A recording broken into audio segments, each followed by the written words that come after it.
at. The bottle's getting empty, up the cracking. We stacking chips, all of it's what I want. Plus money winners, that's what I'm on. You can say I'm gone. I prefer elevated pub sports radio. Time to get educated, get produced. Leave the juice, letting loose with so much abuse that the bookies wanna call it truth. They getting slaughtered. Can't forget Jeff and low baggers in the chat. That's a lethal weapon, 'cause we be pubbing.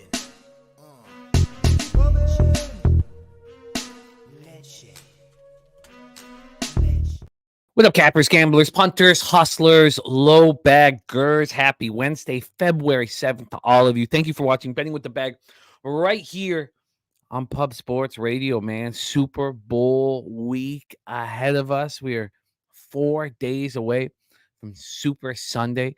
Our live stream will be popping off right here. We have every single capper who joined us on NFL Pub Hub on Monday evening. We have their video cut. It's on our homepage. So you can pick and choose which cappers you want to tail or fade. We're all right there. And the records from the season of NFL Pub Up, all right there. So we have all the transparency and accountability and the action all right on our website. Great to be back in action. This is my last week of Wednesday, Thursday, Friday. I'll be back to Tuesday, Wednesday, Thursday, Friday. Low Shack in the Bag will be back in business next week.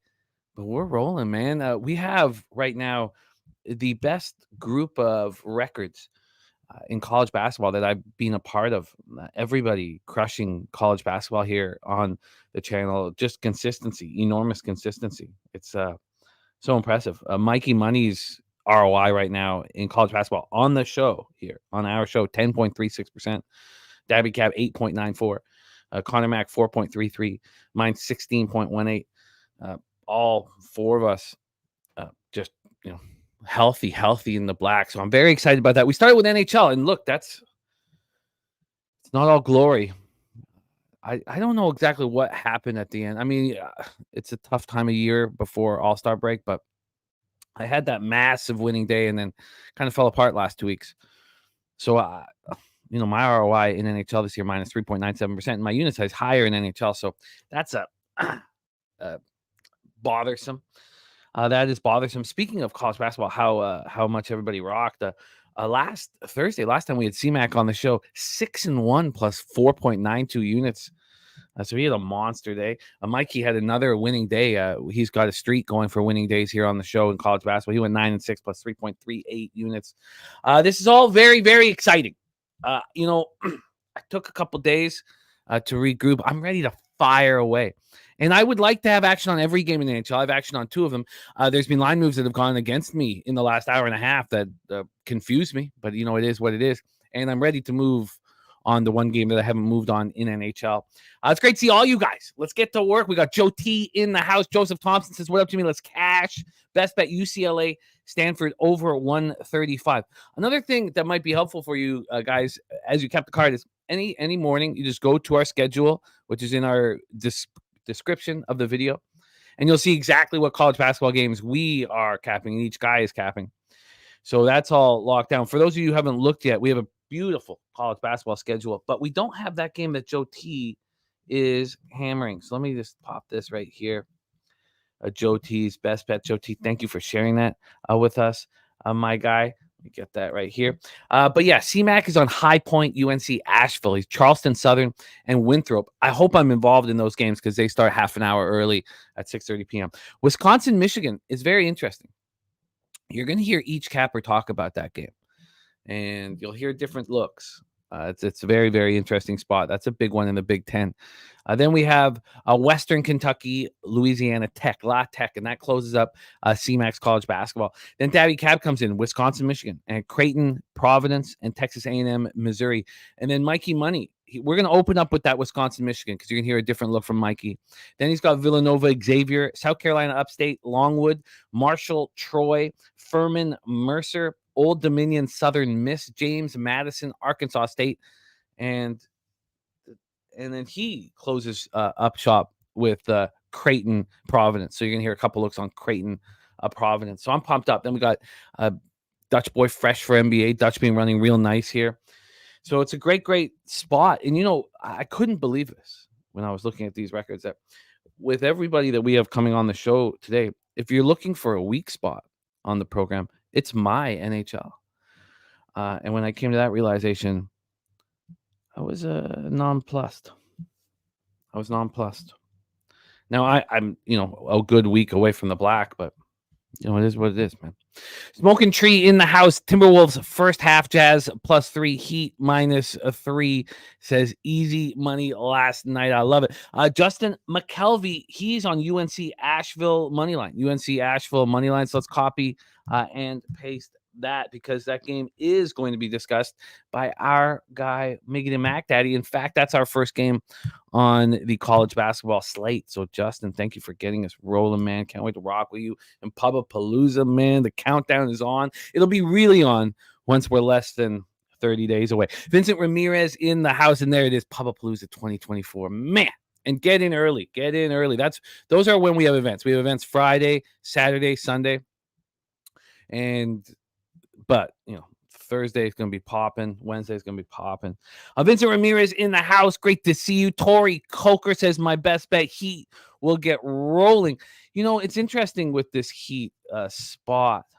There's teams on the second half of a back-to-back like the Heat. There's teams on the first game of a back-to-back. I can't wait to break down the NBA card. Let me just leave it at that. Tori Coker, though, thinks that, the Heat cared about beating the Magic. Are they going to care about beating the Spurs? And then the Spurs tomorrow night play Orlando. So we're going to get a good look at all these squads. There's our guy, Subhuman Gaucho, with the soccer play of the day. Atletico Madrid to advance. Bo Jackson in the house. Jay Smooth. Citadel, Western Carolina over 139 for our guy, Jay Smooth. Another capper you can run with. Pubapalooza, man. Oh, God, it's just going to be wild. It's going to be absolutely wild, man. AOD ready to get to work. 42 more sleeps until Pubapalooza 3, says our guy, New Worker. God, I'm so pumped up about the trip. There's Paco Healy, Jordan Nordman in the house. Smoking Tree says Chiefs going back-to-back. Says you bet anything else, you losing. We have Rocco Rogers ready to get to work. What a group we have here. Great group. So let's get the cash, man. Razor Sharp picks Mahoning Valley full card. For those of you who missed it on Monday, our Razor Sharp picks on his Monday stream, $21,000 pick 5. And now he is sharing all of his Mahoning Valley action for us. Thank you, Razor. What a score. 21K pick 5 for Razor Sharp picks. Nice little addition to the bankroll. There's our guy Von Polo, says my birthday is tomorrow. I'm excited, can't wait. And we have boxing tomorrow. Great fight. Yeah, we do have midweek boxing. You're absolutely right. Von Polo, can't wait to help celebrate your birthday tomorrow. Let me make sure I've got that at my top of my worksheet. There we go. Slatsy says useless trend of the day in the NHL. Wild 10-0 last 10 versus the Hawks. Wild money line under 6.5 +129. Well, I'm right with you, Slatsy, without the angle. You have to. Well, we'll get into that game right off the hop. Oh, actually, that's the third game on the card. But I hit the puck line on that one. And I stayed away from the under.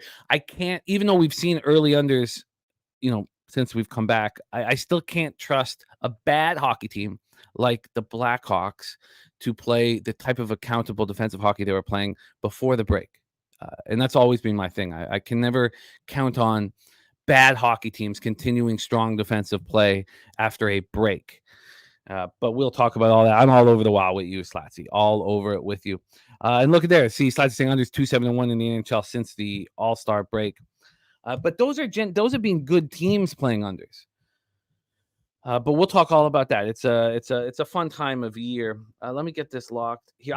The big shocking thing was this huge move, to Dallas in the last hour and a half. I don't get. I mean, sure they can play better, but I just don't get it. I'm gonna copy and paste that for Slatsy here. Thank you for sharing that with us, Slatsy. All right, Stacks ready to get to work. Nasty Nate in the house. There's Perky ready to eat. The Truth Teller. Lucas Ryan says Valentine's Day is my last day moving into a manager position for the family company. Congratulations, Lucas. That's great news, my man. Congratulations to Lucas Ryan. Paco Healy says Creighton Providence is a big spot. Yeah, we're going to hammer that very comfortably here. And Perky says that High Point is his favorite play of the day from our Perky Sanderson, High Point is his favorite spot. So Justin McKelvey and Perky going toe-to-toe in that one. And I like it. I like it. Paco says, hammering your NHL, Jim, going to go on a run. It's first game back from the break. I did bet. I had a loser yesterday. But I like to be kind of tight coming back from the break. Vincent Contreras says, I live in San Antonio, so I'll definitely be coming by to share some drinks with you all at Southtown. I love hearing that. Great to see all you guys. Great to see all of you guys. Kevin P says, those Knuckleheads are looking fire. They are playing very well. There's the Sweaty Butcher in the house. A Voodoo Ranger 95 ready to get to work. Patrick Burns on the Celtics minus 11.5. Lucas Ryan says, Razor just casually picked up half my year's salary.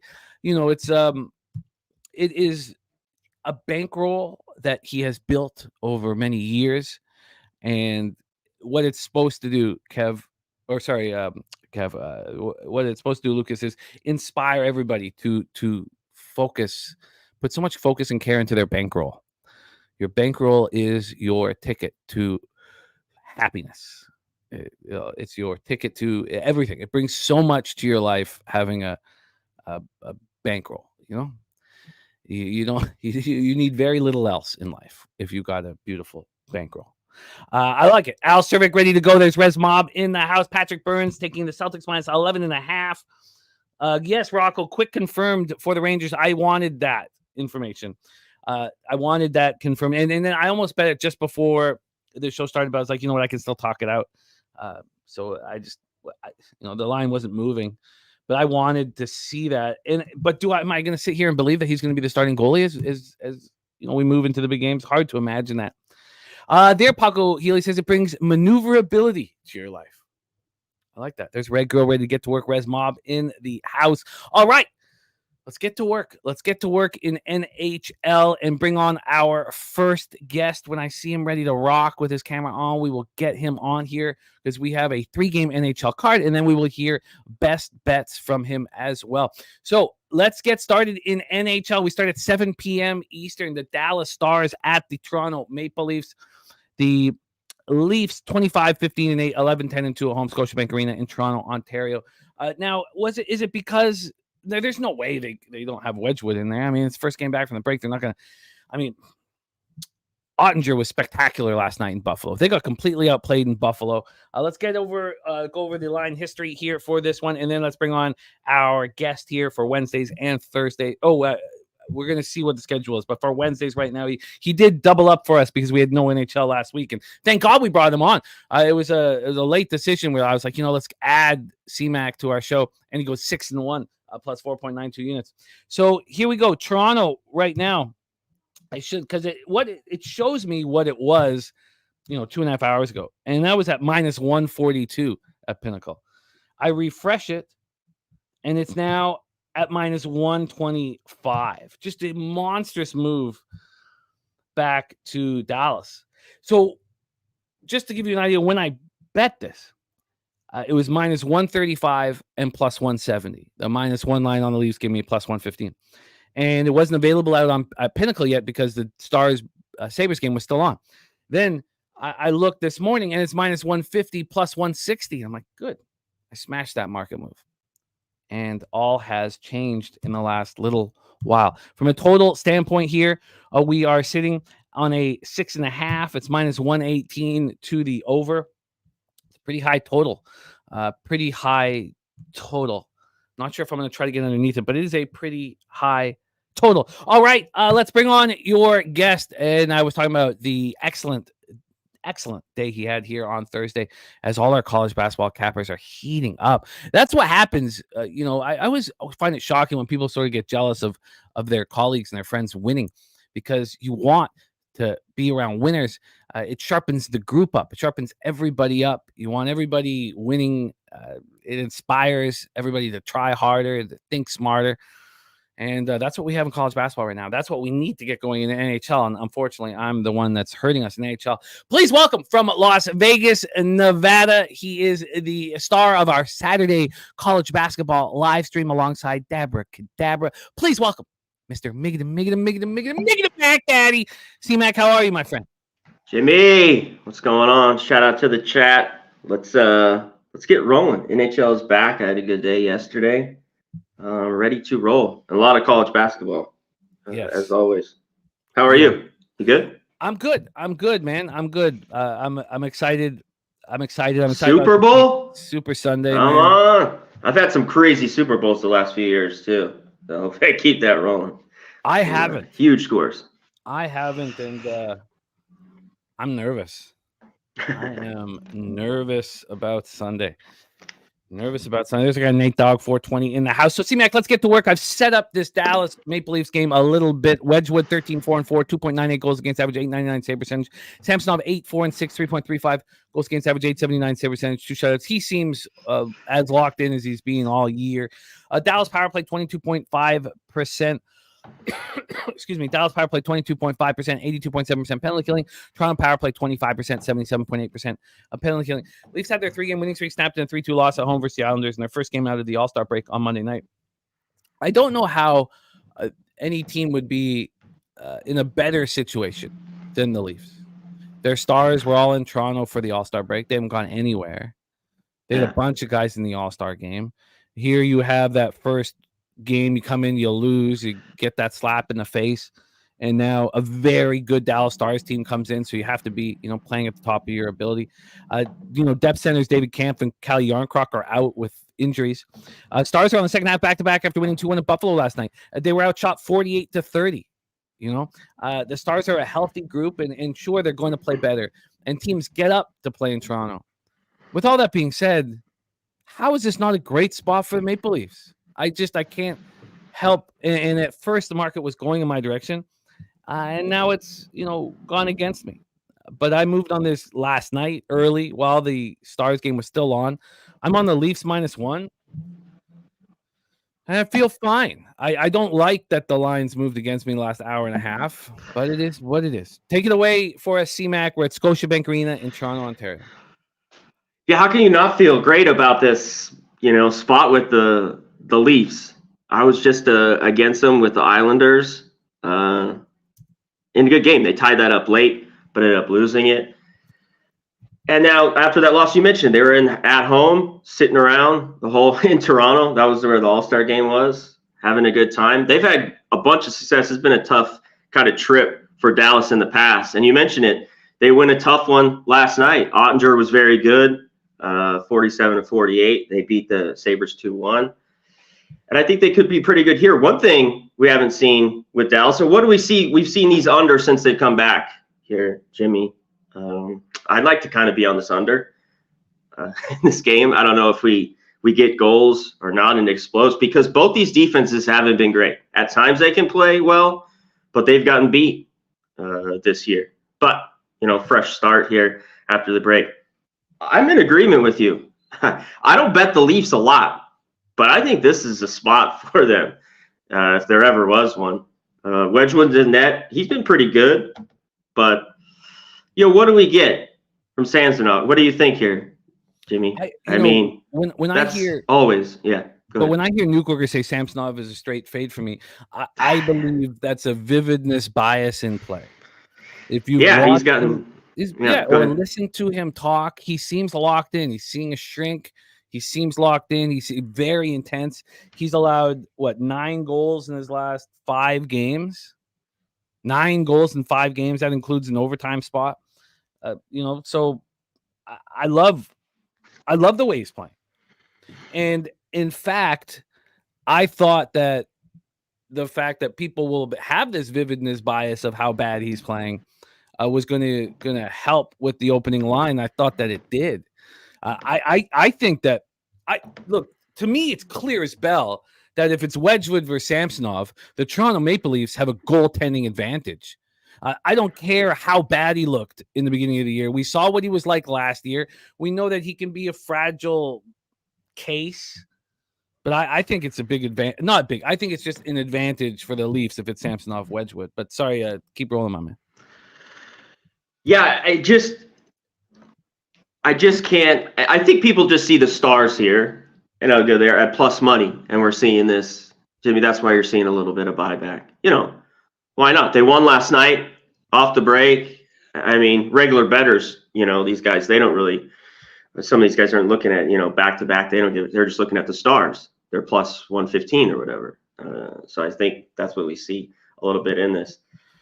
As right now, it's just a lean because I think I'd have to go -1, even though this line's right about with the juice. I usually will lay with the Leafs. I think I love what you're on. I think this is Leafs or nothing, and I don't want to be on an over until we get rolling here a little bit. Start maybe opening up and see some goals, and maybe that's in 2 days, 3 days. But I'd lean under too. There was an ongoing angle and trend that the first game back from All-Stars and the first game before All-Stars was over. But I've never really believed in that stuff. But here and then now it's just the under. I was on the under in the Flyers game last night. That was just easy, and a lot of them were last night. That's perfect. So let me know if you're going to move on Leafs -1. I am on the Leafs -1. This is my addition. I wanted to know that Jonathan Quick was in that. I don't understand. I blame the Rangers for this. I think this is going to hurt them long term. I do not think that Quick is the answer. We've seen goalies kind of step up at this age. It's not that he's incapable of doing this. Johnny Quick, 11-4-2, 2.35 goals against average 19. 2.35 goals against average 19 save percentage, 2 shots. I believe that Jonathan Quick can stay hot. He's confident right now. All that could happen. But now they've messed with Shestey's head so much. I didn't want him in net. I was waiting for it to be announced that he was not going to be in net. And he's not. What's Vasilevsky going to do in the second half of the year? Also, Cooper said that Sergachev and Cernak are both back for the Lightning. So they're both going to play. Sergachev hasn't played since December 19th, 17 games. Cernak has missed the last 7. So Hayden Fleury also missed the last 12 games. And he is going to be back as well. And as much as that's going to help them enormously and probably help Vasilevsky moving forward, I don't want them here with these 3 guys coming in after the All-Star break. I mean, that's just too much. And maybe I'm wrong, Also, Tanner Jeannot and Austin Watson practiced. Jeannot's missed 9 straight. We know the toughness that he brings. He's not going to be able to play tonight. But I just, as much as it's going to help them long term, I don't think it helps them tonight with 3 defensemen, especially Sergachev, second power play and plays a big role on this team, to be able to be ready to go at a high level. The Lightning were playing very well to close the first half of the season. They 3 straight wins. They won at Philly, then they beat both Arizona and New Jersey at home. Each game finished 6-3. And I just think it's too difficult for really good defensemen to come back and roll. Slatsy says Lightning might have been the hottest team before the break. Bad timing for them. Bad timing for the Oilers, and we saw that blow up in the Oilers' face last night as well. Rangers opened up on the second half of the season with that 2-1 overtime win at home over the Avalanche. That showed so much to me. That showed that this team knows they did not have a good first half, even though they're 31-16-3 and 16-7 at home, and that they're ready to go and to play at a high level. And don't undervalue the importance of Alexis Lafreniere scoring that overtime goal. He's right at that perfect age to get hot and really hot for the first time in his whole career. Panarin also scoring the goal to tie it up. So that told me they're locked in. So look, and we, you heard C-Mac talk about the line here, right at that -123 at Pinnacle up to -130 in my bookie. For me, that's a -1 bet, and I'm going to bet it. I just wanted to talk it out, and I just wanted to ensure that that Quick would be back in net tonight. So I am going to be on the New York Rangers on the -1 line. This opened up at this line's been moving towards Tampa. Tampa opened up at +117. They're now +112.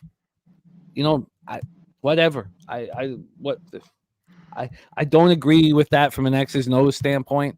A lot of people will just plug these 3 important defensemen back into their model and say, oh, look, the Lightning have value. Are these guys going to be playing at a level, or is there a war going to be lighter? They're just not going to be playing at a level when they played 10 straight games. That's all I'm saying.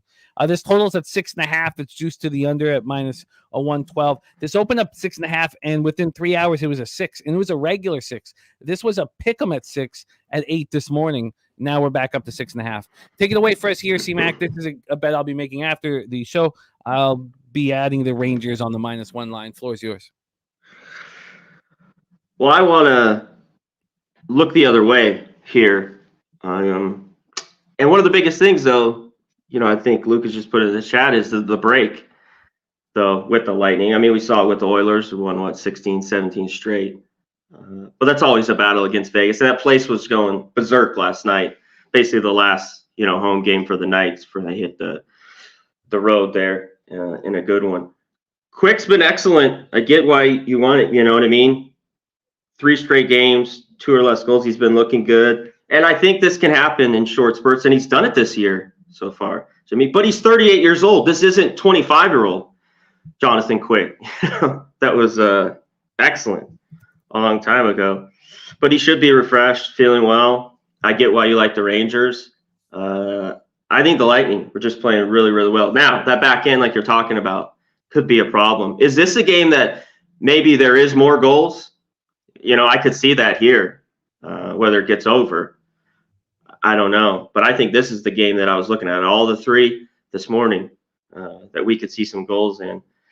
But I was leaning the other way. I didn't pull the trigger. I think there's some value here on the Lightning. And I haven't bet it yet. But good luck. I might be against you. Yeah, and it's all good. And let us know because, add it into your record. It's part of the fun going up. I think anytime a team is introducing 3 important defensemen back in, I would like to bet against them. And I get it from that standpoint. Regardless of how well a team is playing, because the Lightning are playing well. I think that's just a blanket move that I'll bet every time I'm in that situation. That's great. Our guy Lucas Ryan going to be in a bookstore today looking for our guy Luke Murphy's action. There's Luke Murphy's website. I just popped it in the chat. You can head over there and get all the info for our guy Luke Lowbagger, esteemed author Luke Murphy. Yeah, check it out. Shout out to our guy Luke Murphy. I'd spoken Treese on the Warriors this evening. We're going to talk all about that. But, yeah, so I am adding the Rangers -1. And, C-Mac, let us know if you want to add, the Lightning to your action. So this is just going to be an addition for me. Let's roll on. Next up for us is the 9:30 p.m. final spot on the board in NHL. And Slatsy gave us the useless trend of the day. Wild 10-0 in their last 10 versus the Hawks. He's on the Wild money line in the under 6.5 at +129. He's also on the Wild in regulation. I took the Wild -1.5 at +121. It's another line that's moving against me. And I'm surprised that it is. I think this is just a slam spot. I think Hines is going to have these guys motivated. This is the type of record when you're 21, 23, and 5. That's like the type of record where the All-Star break can be so beneficial. True. You're not playing well. You were expected to be better. You're down your captain, Jared Spurgeon, and then you come in off the break and you fire away. Al. Yeah, it's the Undoing Project. That's the Undoing Project by Michael Lewis, right? Michael Lewis, is that right? I feel like I have his name wrong. But yeah, the Undoing Project. It's the best I've ever, the best book for anything that's I've read in my lifetime. It's helped me out enormously. But here, Wild, Blackhawks, United Center, Chicago, Illinois. Philip Gustafson, 13-13-2, 3.28 goals against average, 8.96 save percentage, 2 shutouts. Mrazek's been very good this year. Got the extension that's shocked everybody. I mean, I'm very surprised how good he's been playing. Minnesota power play 20.7%, penalty killing 73.5%, and Chicago 12.4% power play, 76.4% penalty killing. Al Cervic, no, it's no bug. I'd love to hear what you think of it. I always love when my friends read it and what they think of it. So from a total, this is a 5.5, and I think I might go over this 5.5. I just from playing hockey all my life, if you're not a good hockey team, and I've been on them, and you need to play your tightest, most defensive, accountable hockey, and you're playing it. You're not allowing goals. You're playing as defensively sound as you can, and then you have a break, and then you come back. All of a sudden, you're just a bad hockey team again. You're not. It's gonna take some time. Yeah, it's just you're just and Lucas Ryan on this over. You know what? I did not expect to do this, and then now my concern is, what if the Blackhawks don't help out on this? Let me look at the Minnesota team total. I'm gonna start looking at that here. But I am on the Wild on the puck line, and this line has moved against me. It's moved against me again. All three of these spots have moved against me. Minnesota is minus 204. This at 1 this morning was minus 232. It's just shocking. This huge move back to Chicago. I don't know what to say about it, but a lot of people on these dogs after the break. I'm on the Wild puck line. Take it away. Oh, so Wild finished the first half of the season with back-to-back 3-2 losses at home versus Nashville and Anaheim. Those hurt. The Blackhawks finished the first half of the season with their 4 straight loss, 1-0 Calgary. That 4-game road trip, they were outscored 12-2. Tyler Johnson is returning, and I wonder if you look at the injury report, like let's say on CBS NHL injury report, you'll see like 4, 5, 6 guys that could be coming back tonight. I went in on every single one of those players, and it's just Tyler Johnson coming back. Nobody else is coming back from that group, but it says that they all could be back tonight. So maybe that kind of interfered with the way the people think, oh, this is a bad team that's getting all these reinforcements. They're not. Tyler Johnson is a reinforcement, but they're not. Take it away for us here. Nuffle Allen liking this spot with the Wild. Take it away for us here, C-Mac, our final game on the NHL card, Wild Blackhawks. Yeah, I was 3.5 is right around minus 110. It looks like for the Wild. You mentioned it's a bad hockey team. They need Mrazek to just stand on his head here, maybe a little bit, because bad hockey team that plays tight, and then they've been so bad. 5-on-5 hockey. These Blackhawks are just basically dead last here, Jimmy. Depending on what stats you look at, they've been just horrible all year. And not that they're any better on the power play or anything like that, but I get that they're at home. But this price is nowhere near. If this was plus 300, like we've seen them, and they were playing a little bit better hockey before the break, but I can't do it. I agree with you here. Wild 10-0 the last 10 straight up versus the Blackhawks. Just own this ass. Give me the Wild on the puck line. Give me the best number you got. I think right around plus 125 is it. Yeah, I'll get you the you'll get a better line than me. Plus 130 right now, Pinnacle. The over 3.5 for the Wild plus 105. Excuse me. Yeah, that's the best number. Okay, that's what. Okay. Plus 105 or plus 107. I like that. I like that plus. I'm not gonna. I don't. Even though I kind of burns me sometimes when I don't take both squads together. I'm going to add the Wild team total over 3.5 at plus money so that I have that going. I was shocked at this line. And completely shocked. I did not think. And then, so when it started moving my direction, I was like, yes, of course. And now moving back, I'm surprised. You could say, look, the Wild aren't a good hockey team and that the Blackhawks have a better record at home than the Wild have on the road. That does not tell the story of these two hockey teams. But if you did want to simplify it down to just numbers, and a lot of models do just that, then I get it. But Nutflush says coming out of the break, Blackhawks will be extremely motivated. Oh yeah, not a chance in hell. Yeah, no, I'm completely right with you. So I'm going to add 2 spots. I'm going to add the Rangers -1, the Wild team total under 3.5, and C-Mac is on the Wild -1.5 at plus 130. So at this point, C-Mac, Wild -1.5 plus 130 is your only official pick on the NHL card. And you're cool with that? Yeah, I might be on the Lightning, so I'll let you know. But the Leafs are just lean and not going to be a go-to. Yeah, I'm just going to keep it off. All right. Just don't trust them. I get it. All right, that is our NHL breakdown for today, Wednesday, February 7th. We'll have Mr. Gokster rolling with us with a big card tomorrow. And look, it's unacceptable what my record is. I don't know how I fell apart so badly after that monster. I had an 8.5 unit night, and then I just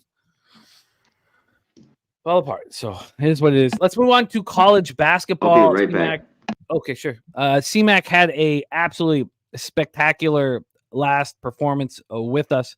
6-1 plus 4.92 units. So let's roll. Philly Eagle Flyer, by the way, on the Leafs full game draw against the Stars. I can definitely understand that spot. Yes, Lucas, I'm going to be on the Wild. Team total over 3.5 will be my fourth edition there.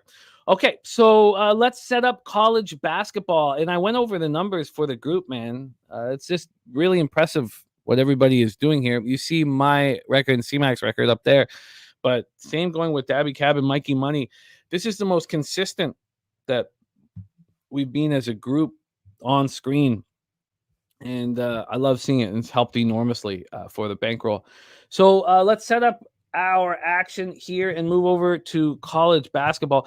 By the way, for the public money in the NHL spots, the sharp money is on the Lightning. Lines moving towards them. Everybody's on the Leafs and the lines moving towards the Stars, so that could be a concern.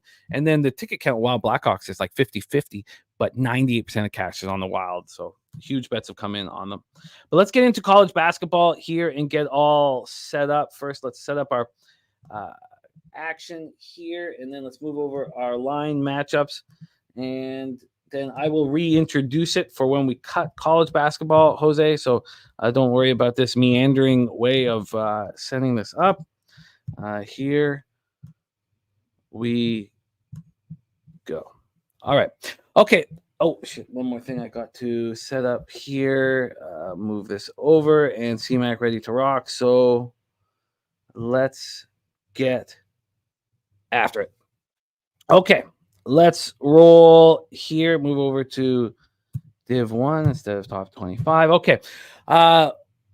Let's roll into college basketball with our guy Conor Mac joining us. It'll be Conor Mac, Daby Cab, and then Mikey Money. CMAC 6-1 plus 4.92 units in his last show with us. And he has picked out 4 games that he is attacking. We start with his first 2 games at 6:30 p.m. So half an hour before the bulk of the action goes off. Early action for us. 6:30 p.m. Eastern. We've already heard from cappers in the chat. Perky says High Point money lines his favorite play of the day, and Justin McKelvey is the on UNC Asheville money line as the stacks play of the day. This one 6:30 p.m. High Point Panthers 20-4, undefeated in the Big South, 9-0 in the Big South at UNC Asheville. These Bulldogs are 15-9, and they've been good, 7-2 here in the Big South. Let's get this set up here for us in Div 1 and talk about the line movements as well. Here we go. So from a rest situation for these 2 squads, these are the top 2 teams in the Southland. It's Gardner Webb 3rd, Winthrop 4th, and Charleston Southern 5th. We're going to talk about those teams in this show as well. High Point on a winning streak. They've been playing very, very good basketball. Both teams have played Winthrop in the last few weeks. High Point went into Winthrop, beat them 83-81, and UNC Asheville just beat Winthrop at home 82-78. That was more impressive sort of than it looked because UNC Asheville had already gone into Winthrop and beat them. So beating them a second time is quite impressive. Also, both teams have played Charleston Southern in the last 3 weeks or so. High Point beat them at home by 7, and UNC Asheville went into Charleston Southern and beat them 71-65. If it wasn't for that loss to Gardner Webb, UNC Asheville, this would be for the lead in the Big South. So that's the only thing that's kept them, and they bounced back with that win against Winthrop. Both teams played on Saturday, and High Point beat Presbyterian 73-68. It was another impressive win for them. They were 19.5-point favorites, though, and it wasn't an easy victory by any means. They shot 31.3% from 3 and turned the ball over 13 times. So it wasn't their most impressive work. And then talking about UNC Asheville's, second win over Winthrop. They won 82-78. They were just 2.5-point favorites, and they played very well. 47.3 from the field, 44.8% from three. Let's get into the line history here for this one. We have here UNC Asheville right now at +2 at -105. We're using BetOnline line movements. BetOnline is the first to get to the market, and we respect that. Now, there are limits when it first gets to the market, but we respect that enormously. And shout out to BetOnline. If you're looking for a new account, go to our website, pubsportsradio.com, and use our link. You'll get 100% bonus up to $1,000 there, and it doesn't have to be Bitcoin; it can be cash. UNC Asheville opening up at +1.5. There was a 1.5-point move towards High Point about 2.5 hours after this line came out. Since then, it's just come back towards UNC Asheville. So there's been a 0.5-point move to High Point over at BetOnline, a 0.5-point move. And from a total standpoint here, we are looking at a 157. This opened up at 158.5. So there's been a 1.5 drop on the total. Let's take a look at the cash flow then. From a cash flow standpoint, just 11% of the tickets are on High Point and 42% of the cash. Just 917 tickets in, but wow, I'm surprised. So I thought it would be the other way around, honestly. But the public seems to be on UNC Asheville. Big bets coming in on High Point. And then we have 67% of the tickets and 79% of cash on the under, and the line moving towards the under. This will be a highly intense basketball game, so I can understand that move towards the under. Take it away for us here, C-Mac. Your first spot on the board, High Point, UNC Asheville. Yeah, this game should be intense, but I don't know. I really don't want to be taking an under in this game at all, even though it could stay there. High Point, cream of the crop. Yeah, why isn't just the public? I think this is too. It's so early, Jimmy, with the money, and this is such a small game, even though it's a little high profile. It's on the extra board. I mean, regular bettors aren't betting High Point, UNC Asheville. And they've done nothing but win. This High Point team is really, really good. This team can score from anywhere, tops in the country. And they're great. The one thing with both these teams are pretty even, across the board, is High Point is a better rebounding team. They're 7th in the country, where Asheville's, 195, 200, right around there. But turnovers, stuff like that, these teams are pretty similar. And both teams can flat score. Hamilton's great. Miles is good for High Point. But I think they played to that 5-point game like you talked about, what was it, a week or two ago.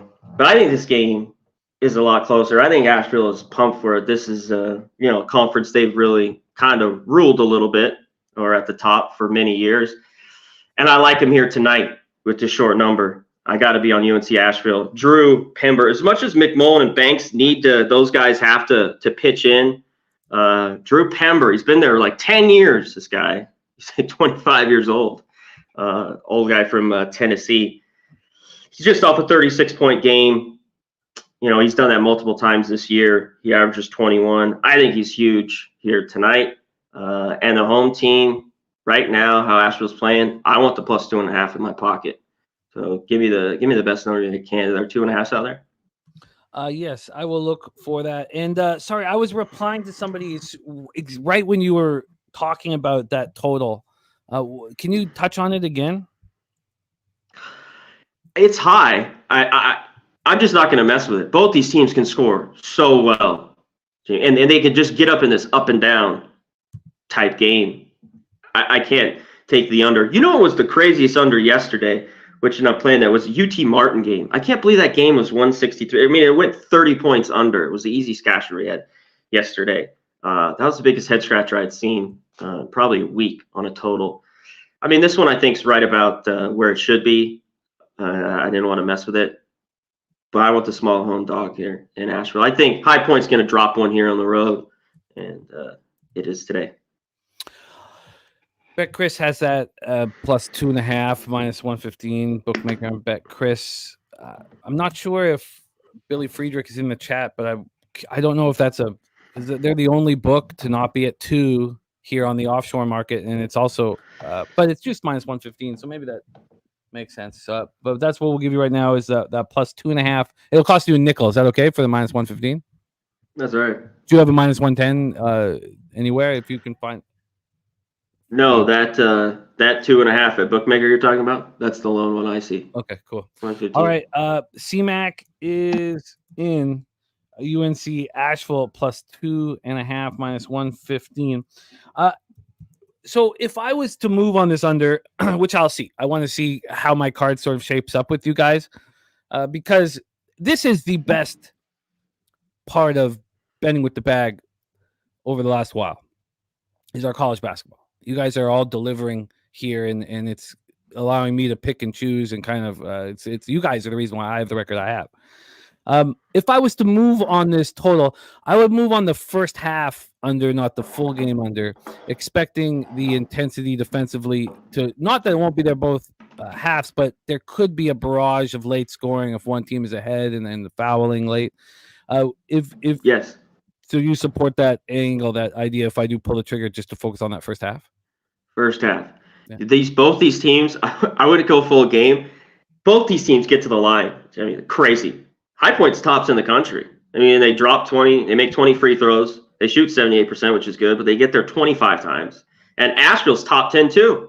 They're number 9. They get 18, and they have 24 attempts, almost 25 attempts. When I was glancing over that last night, so there could be a lot of free throws late, like you were mentioning. So if you do look to the under, yeah, I'd stick to maybe just the first half. I'm trying to veer away from totals. Perky got the under 159.5 as well. My guy Chang Kim in the house looking for our best bets here. Last time he came in, I remember it so well. It's funny, the things that kind of stick in your head and bother you. But Chang works hard, and he wanted to put on a $200 parlay, and LJ and I both gave him losers. That was not last Friday, the Friday before Friday, January 26th. So we'll look at that. But here, I can tell you straight up, Chang, that I would want you to tie anything that you have, anything else that you like from CMAC to the Minnesota Wild. I think the Minnesota Wild beat the Blackhawks comfortably. So let's roll. Stimmy says, Jimmy, I think if you have the poker tournament during the week, there will be a better turnout than on a Friday. I think last time we had during the week. No, it was Friday last time. We had 48 last time. Yeah, I was disappointed with the number of 34.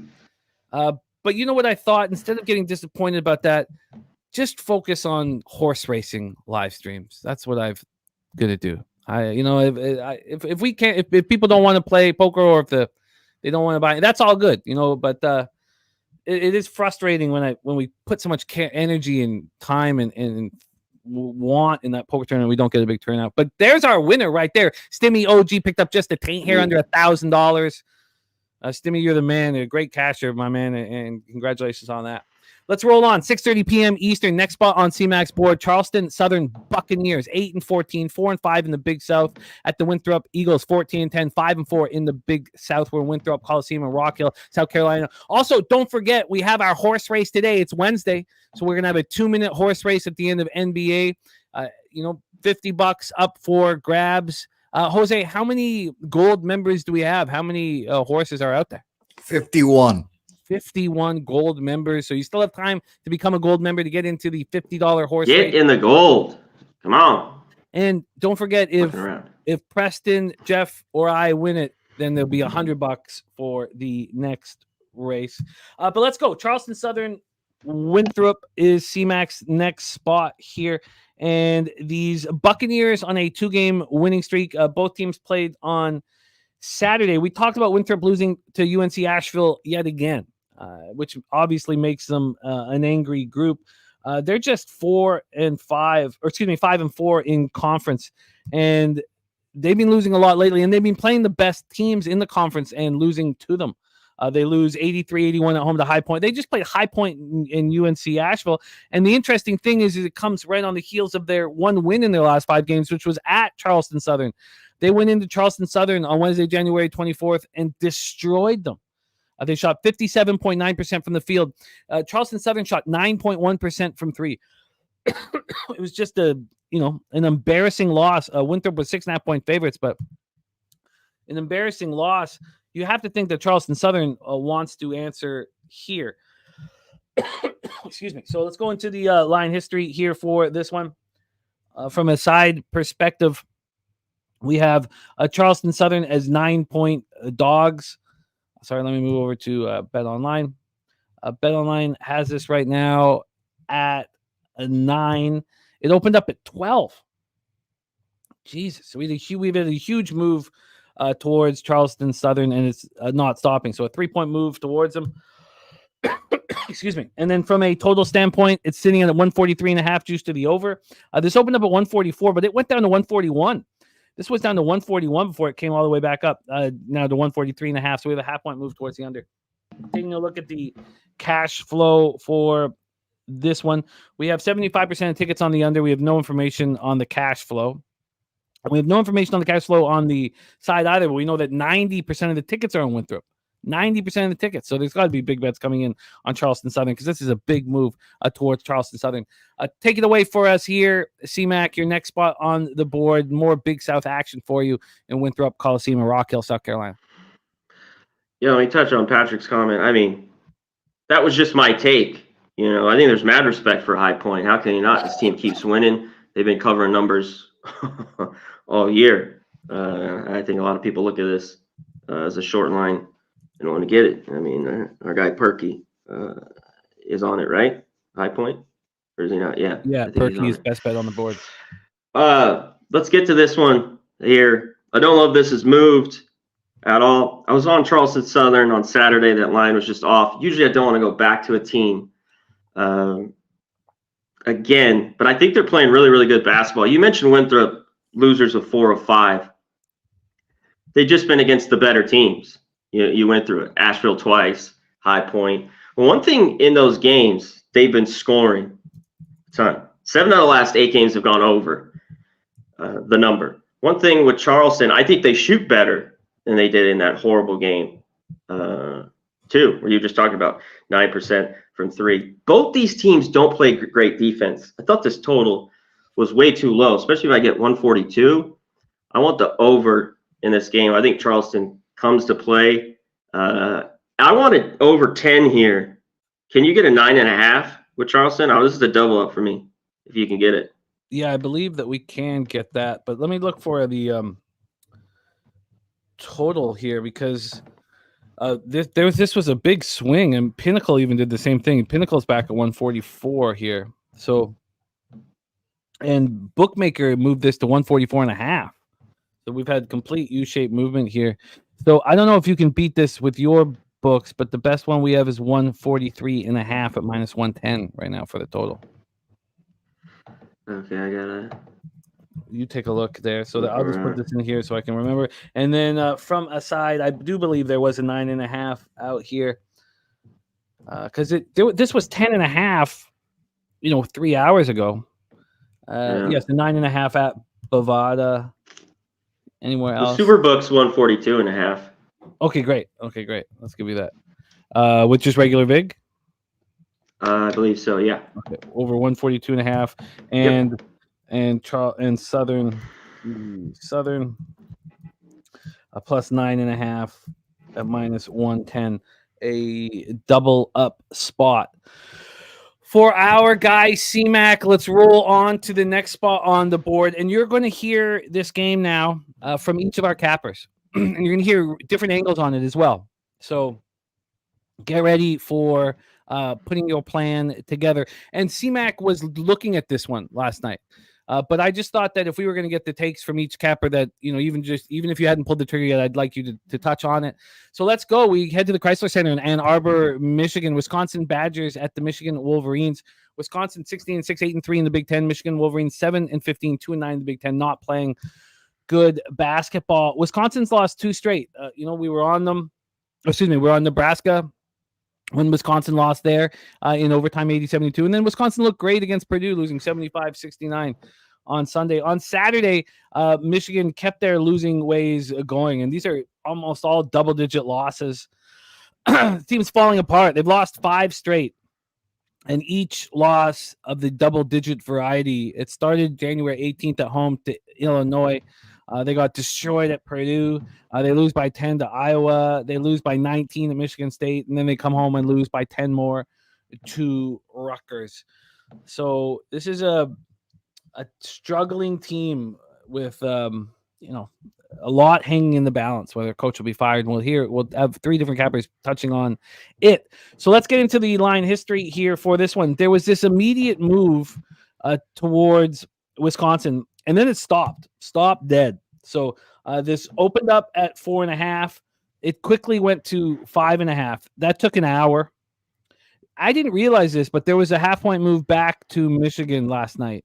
That only lasted for an hour until it went back to the 5.5. So it's there's been a 1-point move since this opened. From a total standpoint here, we're sitting at a 142. This is a 142.5, excuse me, at Bet Online. This opened up at 145 and got down to 141.5 until there was buyback. But a 2.5-point move towards the under. And Stimmy OG big on Michigan plus 6.5. Big on that. It's the Superbook Stacks Superbook site has the 142.5. Raymond Reichart in the house. Nice to see you, Raymond. So here we go. From a cash flow standpoint here for this one, we have let me get there. Here we go. We have 88% of tickets and 79% of cash on Wisconsin.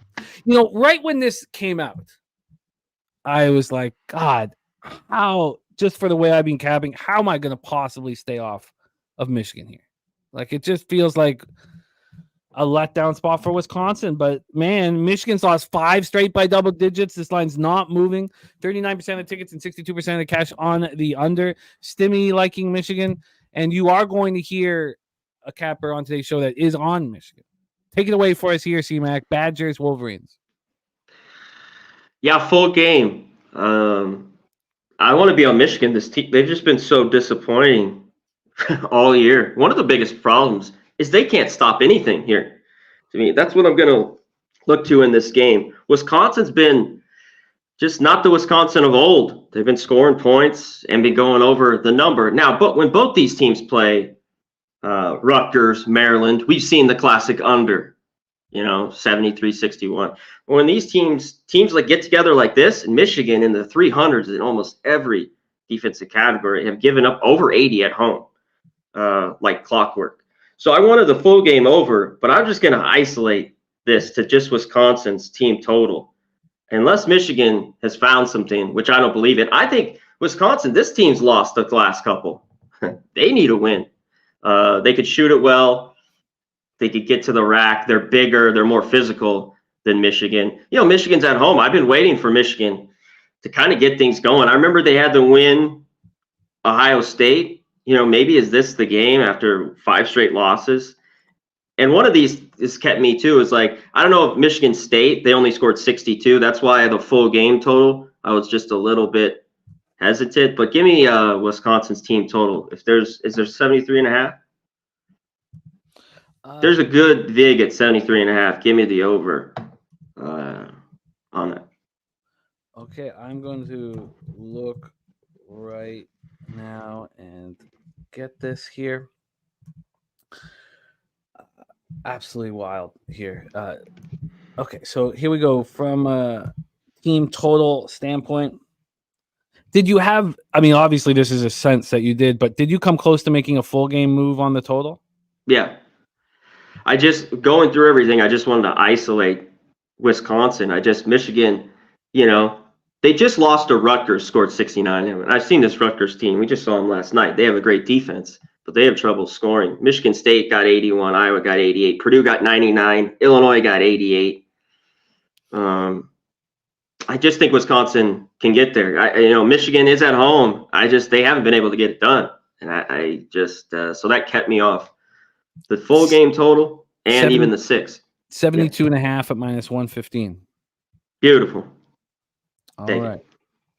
CMAC moving on. Wisconsin over 72.5. And minus 115 for CMAC. You are locked and loaded. We roll into CMAC's final spot on the board here. Final spot on the board. More 7 p.m. action. We have the Western Kentucky Hilltoppers Western Kentucky Hilltoppers 15-7, 4-4 in conference play at Louisiana Tech Bulldogs 16-6, 6-1 in conference play. We're in Ruston, Louisiana for this one at the Thomas Assembly Center.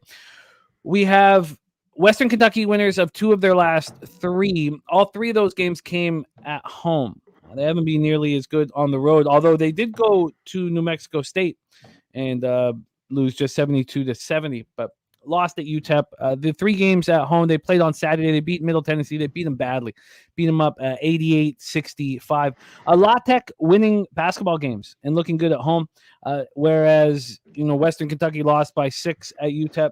Louisiana Tech beat UTEP at home by 14. Western Kentucky loses it by 2 at New Mexico State. Louisiana Tech beats them by 20. And then Louisiana Tech just went into Florida International and beat them by 40, 93-53. And that was last Thursday. So they didn't play on Saturday. So they also have a 2-day rest advantage on the Hilltoppers. Let's get into the line history here for this one. We have, from a total standpoint, it's a 150. This opened up at 148.5 and moved a 1.5 up to the over. And then from a spread perspective, we're sitting here at 10 right now. 9.5. Excuse me, at Bet Online. This opened up at 9.5, got to 10, and then came back to 9.5. So we have no movement on the spread. Let's take a look at what the cash flow is saying here. And it says that, sorry, I went too far. God, I apologize.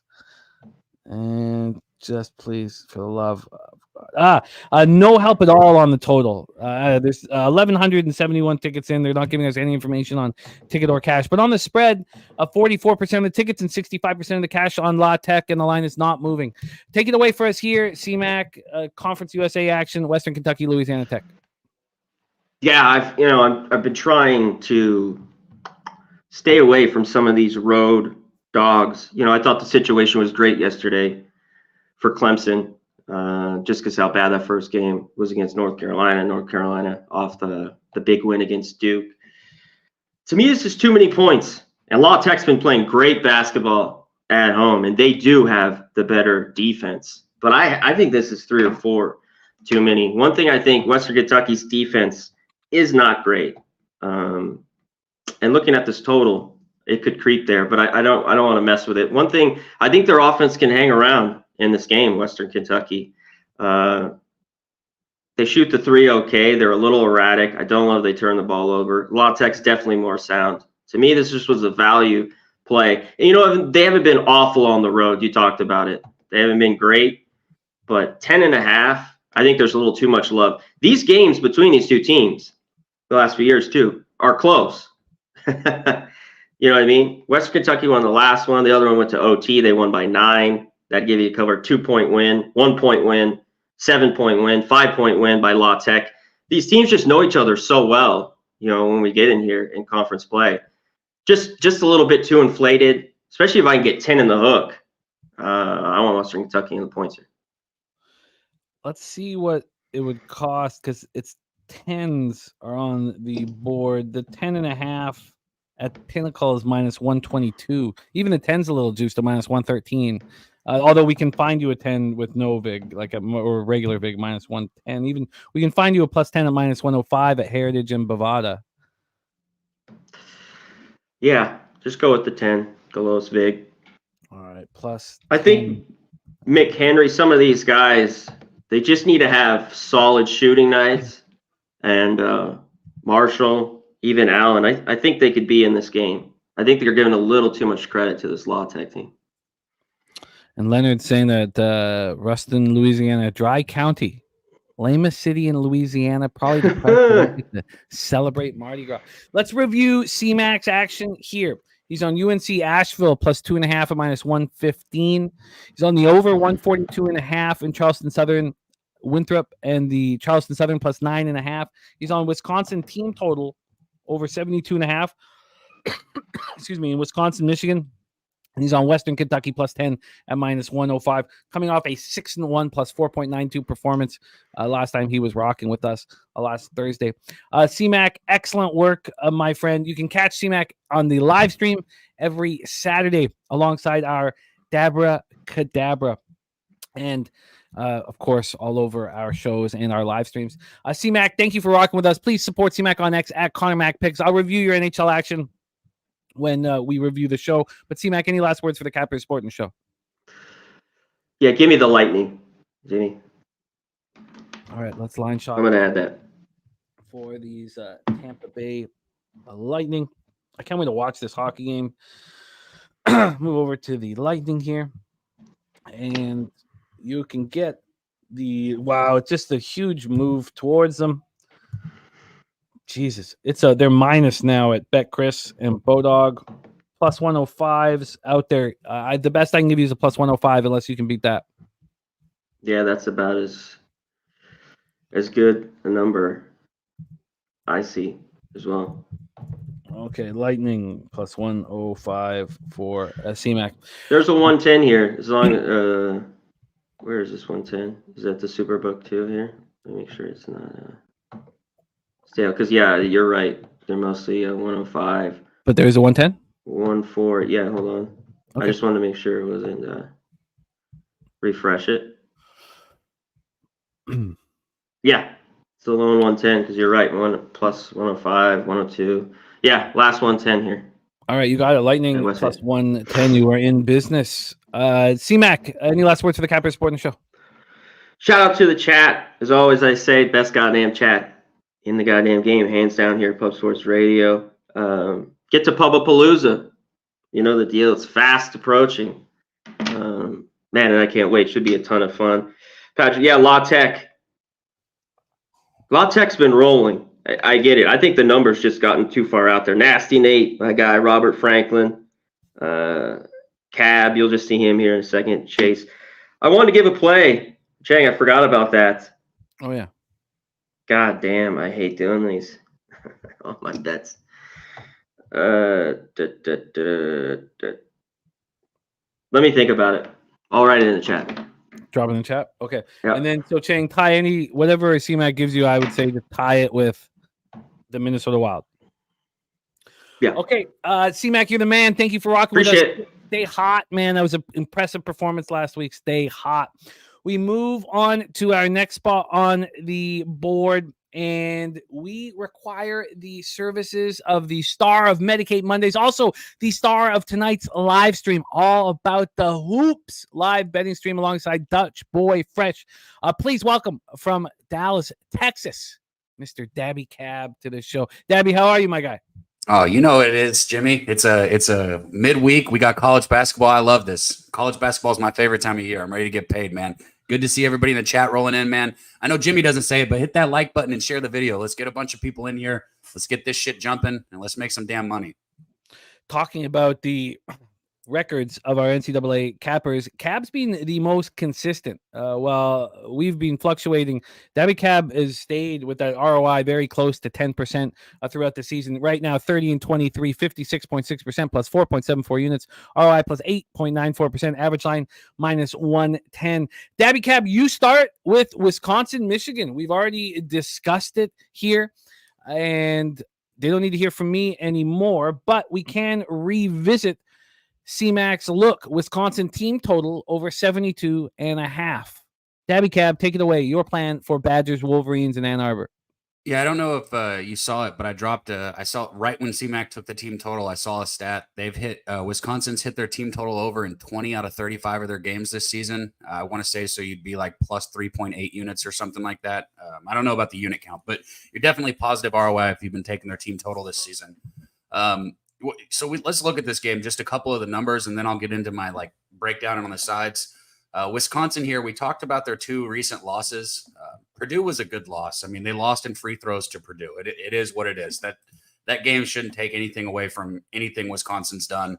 And then you look at Nebraska, a little different. I think Nebraska was kind of a letdown for them. They were way up. They were up big at halftime, then completely just fell apart. Now, that was a tough loss there. You look at Wisconsin, they're 7-3 their last 10 games. But when we go on the road, they're 5-5 their last 10 games. So then we look across at Michigan, they're just 1-9 their last 10 games. They don't get much better at home. They're still just 3-7 in their last 10 games at home. When we talk about the spread that we're looking at 5.5 right here, Wisconsin has covered this spread in 6 of their last 10 games, whereas Michigan has only covered this spread in 2 of their last 10 games. Again, let's flip it to looking at home, though. When we're at home here, Michigan has covered the 5.5 line, plus 5.5 betting line at home. They've covered it 6 out of their last 10 games. So that's one place where Michigan might have made people some money. And then you look at Wisconsin, they're just 2-10 at that 5.5 point spread on the road. So if we're wondering, like, how is this terrible Michigan team getting this spread? Well, I mean, if you look at the numbers, Michigan's covering this spread at home and Wisconsin's not covering this spread on the road. All that being said, I'm not going to worry about it because, like C-Mac, I'm not going to flirt with this full game. I tell you right now, this is one of those full games, Jimmy, where when you say you see, Michigan, it's hard for you not to bet. I get it, because as soon as you see it, it's like, why is the line where it is? This line should probably be 8.5, maybe 7.5, but at least 7.5, right? It's just one of those things where Michigan has struggled all season to show any kind of consistent gameplay. They're on a 5-game losing streak right now coming into this matchup. They've only won 1 game in their last 10 contests. They have no momentum whatsoever to take into this game going on to the Badgers. Juwan Howard's got 1 foot out the door. And if he doesn't, he needs to figure it out and go ahead and put 1 foot out the door, because his ass isn't going to be around much longer with the way this team's playing. You look, Wolverines, they're putting up 77 points per game this year on 46.1% of their field goals, 71% from the free throw line, and 36.9% of their threes. So their offense isn't terrible, but C-Mac said it. Their defense is just atrocious, just giving up easy looks at the basket. They're not getting second chance opportunities on the boards. And I don't think Michigan's going to be able to put anything together here. They don't have anything that they're going to put together this season. They don't have anything they can look forward to put together in the Big Ten matchups unless they look to the tournament here. They've only earned 2 conference wins all season here, right, against Big Ten opponents.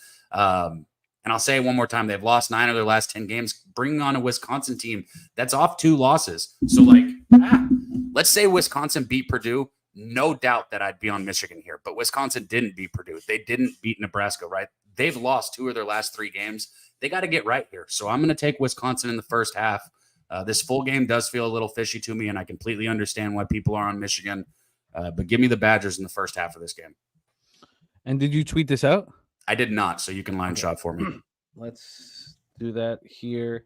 Wisconsin first half for Daby Cab. Let's grab it. Sorry, take a second. And I will say this, not that it matters because I didn't bet it and I didn't help anybody, but Wisconsin first half against Nebraska was 100% one of the spots that I had sent to you that I was going to bet. And I ended up backing off because I saw people on Nebraska that I respect. You were on Nebraska. Mike was on Nebraska. So I waffled, as he would say, and I stayed off. And it sucks because, Wisconsin came out there and dominated first half and then lost full game. So everybody could have cashed. Yeah, they were way, way ahead. It was a wild game. I got Nebraska live plus 12.5 in that one. Oh, wow. Yeah. Wisconsin, imagine a money line at that point. Holy shit. Yeah, I wouldn't have. It'd be nice just to put a smaller chunk on the money line as well. But Wisconsin, you can get minus 2.5, minus 115, or minus 3 at minus 105. What would you prefer? I guess I'll pay the juice on this one. We'll go with the 115. Minus 2.5 at minus 115 for Daby Cab. Daby Cab, we roll on. Next up for us and for you, 8:30 p.m. Eastern, the number 19th ranked Creighton Blue Jays, 16-6, 7-4 in the Big East at the Providence Friars. Nasty Nate's Providence Friars, 14-8, 5-6 in the Big East. We're in Providence, Rhode Island here, and you're also going to hear Mikey Money talking about this spot. Creighton had their 3-game winning streak snapped in a 99-98 loss at home to Butler on Friday night. So that was the last time we saw them. Creighton were 10.5-point favorites, and they allowed Butler to shoot 59% from 3.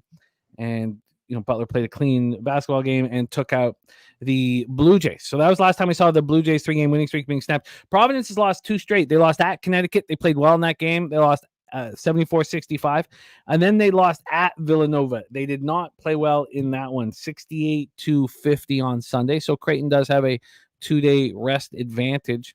In that one, Villanova were 4.5-point favorites, and Providence scored 16 points in the first half. They shot 29.4% from the field and 21.2% from three. They were absolutely atrocious. Is this a bounce back spot for them is the question. Let's take a look at the line history here. I've got first half up, so let me switch it over to full game.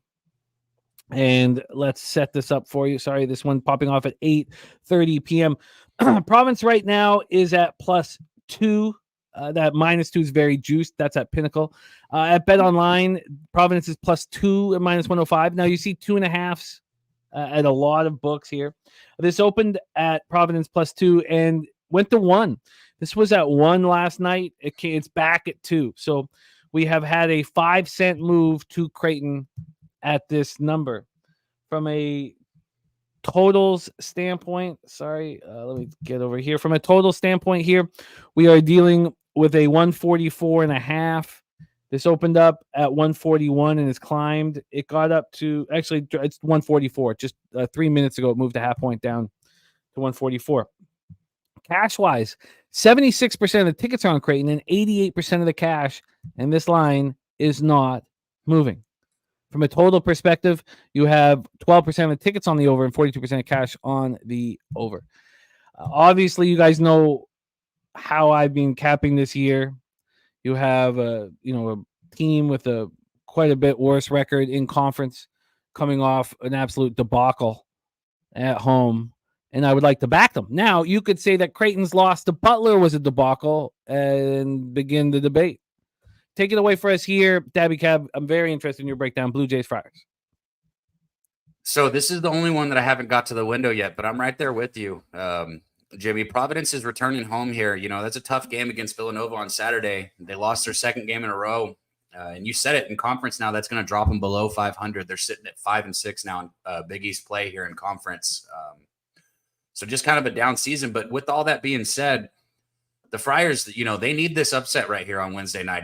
This is a must-have win for them. We've talked about a few teams that have been in this situation. If they want to get an at-large bid, they need to win. They need to win now, and they need to win for the rest of the season. It is an absolute must-win situation. In the first contest, the Friars, they only shot 38% from the field against Creighton. They lost that game by 9 points, only shooting 38%. So, there's a lot of room for improvement there, because I do think they're going to shoot at a better clip than that. Right now, they're only 3-2 at home also, after going 10-2 at home last season. But I do, like I said, I expect them to close strong here at home, especially here against the Blue Jays. They can compete with Creighton. Even though they lost that first game by 9 points, they can definitely compete with Creighton here. Their ability to rebound is going to be a huge factor here, because, we talk about these team shooting percentages. 33% or 38%, that's terrible. But if you get a second chance opportunity, that 38% now becomes like 70%, right? Because you're looking at 2 shots. I don't know if I did the math right there. I'm just saying, if you get second and third opportunities, that percentage isn't going to affect you as much. And, they do have the Big East top field goal defense here. So I think they're going to be able to keep this game close at home. They're going to have to protect the ball here, which they do a good job of. I would only take Providence at home. The line for me is screaming Providence, but I'm gonna stay off this one for right now. Well, I will be moving on the Providence Friars here. Now, let me actually state that I will confirm that. I will confirm that after hearing Mikey Money's breakdown. But that is after your breakdown. I have a lot of expectation to move on the Friars. So that is game 2 of Daby Cab's 3-game slate. Let's move on to the next spot on the board, a team he knows very, very well on the road, that being the Texas A&M Aggies, 13-8, 4-4 in the SEC, at the Missouri Tigers, 8-14, but yet to win a game in conference, 0-9, not playing well, whether it be on the road or at Mizzou Arena in Columbia, Missouri. in the throes of a big losing streak. Just lost them lose at Vanderbilt 68-61. That gave Vanderbilt their first win in the Southeastern Conference. So just a horrific display of basketball from the Tigers. They are in the throes of a 9-game losing streak. Almost beat South Carolina at home 71-69. They lost in overtime. But they've been playing bad. Now, they played decent in their last home game, losing 91-84 at home to Arkansas. That was last Wednesday. They played decent there. Now, they were 5.5-point favorites, and that was Arkansas's second win in conference. So this is just a bad basketball team. Pack of losers is what they are. That is the Tigers, and Texas A&M comes in.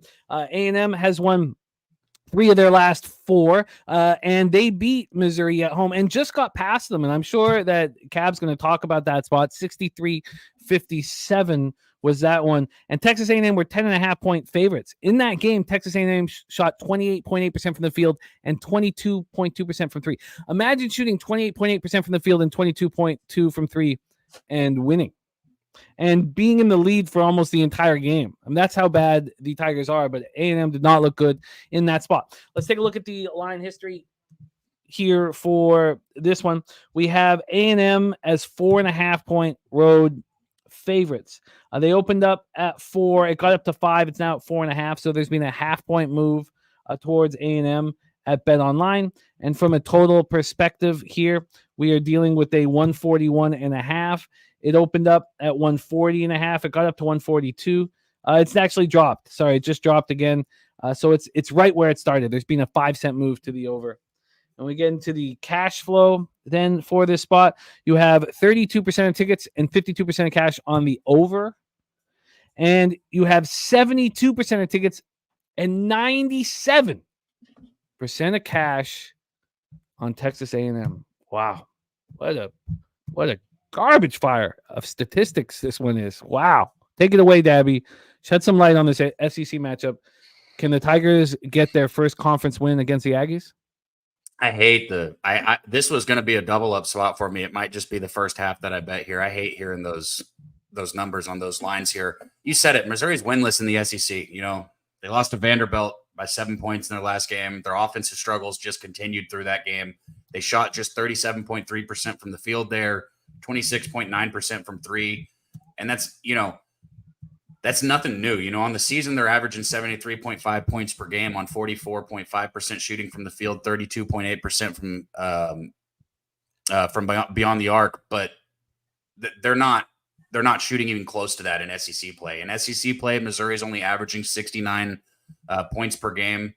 And that's through 9 SEC games. And they're giving up 78 points per game through those 9 games. The Tigers have also been out-rebounded in 8 of their 9 SEC games, and that is where this game comes down to me, okay? A&M is not a great basketball team, but Buzz Williams has them play hard. They get after the boards aggressively. You want to know how they won a game where they only shot 28%? It's what I said earlier. If you get a second and a third opportunity, if you get 3 shots at a 28%, that percentage goes way up through the roof if you're getting second and third opportunities. And that's what they were doing. It's what I expect them to do here. Radford's going to be big on the boards. Washington's going to be big on the boards. A&M's also only scoring 69 points per game in SEC play, but they're holding their opponents to 70.8 points per game. And I don't know how else to say how big of a stat this is, what you touched on. The fact that A&M was able to win the first matchup despite shooting so much worse than Missouri from the field and from 3. They shot worse everywhere. One thing you did see in that game, though, Missouri could not defend A&M without fouling. Texas A&M went 27 for 37 from the free throw line in that game. Missouri struggled mightily to deal with Texas A&M's pressure defense, which is one of the things that I really like that A&M does. They turned the ball over 15 times. So that's something I expect to see here. And one thing I really like about A&M is their backcourt. They have one of the most talented backcourts. And I think this backcourt's going to have a big game here against a Missouri defense that's just struggling. I think they're going to attack the rim. I think they're going to get to the free throw line. And if A&M attacks the rim relentlessly in this game and forces, Missouri to try and play defense without fouling, it's just something I don't think this team can do. And, that's just the offensive end. We look at the defensive end, and that's where I expect A&M to shine. I think they're going to shut Missouri down in this game. I just do. So I got A&M in the first half. And I tell you what, I still might bet the full game. Sometimes we just have to say fuck the numbers and go with what we think. But for right now, just leave it where it's at. A&M first half. And I will make sure that you're tagged and it's tweeted out before the game if I take full game. Well, let's lock you in. I mean, it's a fascinating. I wish Texas A&M had beaten Missouri while playing decent, because if that had been the case, I would be on Missouri here. But it's very difficult to press the button. Now, Justin McKelvey has pressed the button. I am interested in the home dog, and I certainly, if I do end up on Missouri, I'm going to sit back and wait. I imagine, I mean, don't the markets have to show some concern of all the money being on A&M? You would think that they would. You'd think. So I'm very, very it's kind of like Wisconsin, though. A&M's just one of those teams where it's like, you know, the public probably doesn't think like this, but as somebody who follows these numbers day in and day out, we got to recognize that Wisconsin and A&M aren't teams that you want to be laying spreads with on the road. You know what I mean? So that it's just kind of one of those things. Like, do I think A&M wins this game? Yeah, I definitely think they win it. Do they win it by 5 or 6 points? I don't know. That's where I gotta decide. Well, it's another spot where we can give you the 2 at -115. All the other books are at 2.5 at -110. One book is at 2. Okay. Do you want that one? I'll take that. Yeah, I'll take that. That half point's going my way, so I'll take it. Robert Franklin liking the under 141.5. Patrick Burns says Mizzou and Arkansas are SEC bet against teams. There's Wine Time Sports in the house. All right, let's review action from Daby Cab. He's on Wisconsin first half -2.5 -115. Texas A&M first half -2 at -115. And he has a lean towards the Providence Friars. If you add any action, just tag me, my man, and we will count it towards your record. A record that's been very good. Now, another thing is if you were capping the capper with Daby Cab, you would know that these waffle spots are all cashing. All cashing. If you were capping the capper, yeah, 5-0 on the spots where he has moved. So if you... I don't know how far you want to take that, but and we're going to hear Mikey Money talk about the game as well. But the waffle spot of the day that's undefeated this year is the Providence Friars. Great job, Daby Cab. Daby, tell us a little bit about what's going on tonight for All About the Hoops. Oh, man. All About the Hoops. Me and my guy Dutch. Our dude Billy gets up there with us. Mikey Money gets up there with us sometimes. LJ pops up there with us. Troutwham's been here with us every time. We talk NBA. We talk player props. We talk college basketball. We bet sides. We bet totals. We make live bets. We do everything. We're here hanging out, smoking, drinking, having a good time, talking sports. So if you like live betting and hanging out, you should be here. There's no other question about it. Oh, I love it. Get that cash, Daby. Thank you for making time for us. Daby Cab will be back in action with us tomorrow on Betting with the Bag. Cody Norton says, anyone else like Nova against Xavier? That is game 2 for our next guest. I will, once the streak gets a little higher, start talking about it. But our next guest is on a winning streak on this show. Last week was a smash and grab performance, but it started the week before. Now, all of a sudden, he is 51-40, hitting at 56% plus 9.43 units, ROI plus 10.36% with an average line at plus 100. Delivering the goods. The star of Last Call, Monday through Friday at 6 p.m. Eastern. And I'm in the midst of trying to pressure him into ditching his friends and joining me on the Super Bowl live stream. I'm trying to get him to ditch his friends because they're not your real friends anymore. We are, Mikey. The game's changed. We are your real friends. Mikey Money coming to us from the dirtiest of Chesters. How are you, my man? What up, Jimmy the Bag? Shout out to the chat, all you guys out there. Daby, well, I love that. The waffles play of the day. That's a lot of fun. I'm gonna enjoy that one going forward. And believe you me, I've heard plenty of times after the fact that he is killing it with his waffle spot. So highlight him, underline him, circle him, do whatever you got to do. But just because he hasn't pulled the trigger doesn't mean it's not something that's going to pop and give you guys cash in the bank. Shout out to C-Mac as well. Steak Bet Bouquet, I see him rocking back there as well. Gonna have some fun today. Let's go. Let's attack. I already see the thumbnail for the waffle play today. You know, the waffle with the big blunt Daby Cab's face on it. Let's get to work, Mikey Money, because you start with the Wisconsin-Michigan game. We've heard Wisconsin team total over 72.5. That was from CMAC. We heard Wisconsin first half -2.5 from Daby Cab. We heard Stimmy OG going big on Michigan +6.5. And I have a full expectation that after your breakdown, I will be on the pig at home in Ann Arbor. But let's hear your breakdown. Take it away, Wisconsin, Michigan. Yeah, I mean, you look at this thing. I don't think I've heard really many people at all say Michigan's to play in this thing. Everyone's just looking at this team and saying they're gassed. You know, you and I were texting this morning about it, and I love this spot here. This is an opportunity where you got a team. We know they've lost, 5 in a row, 9 of their last 10 or 10 of their last 11.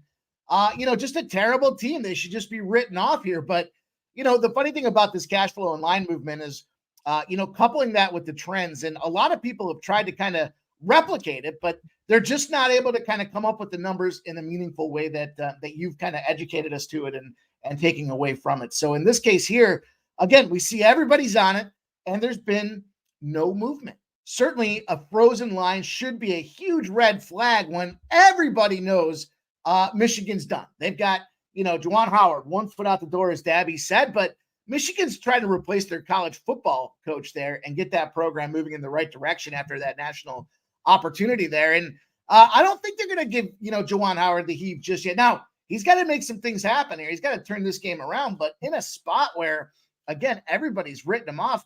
The only home win they've got, this is definitely a spot you don't want to be in. Your only home win, you have one of them. It's back on December 16th against Ohio State, but, that's not going to get your program and yourself in the limelight with a college basketball expectation in the Big Ten to go out there and compete.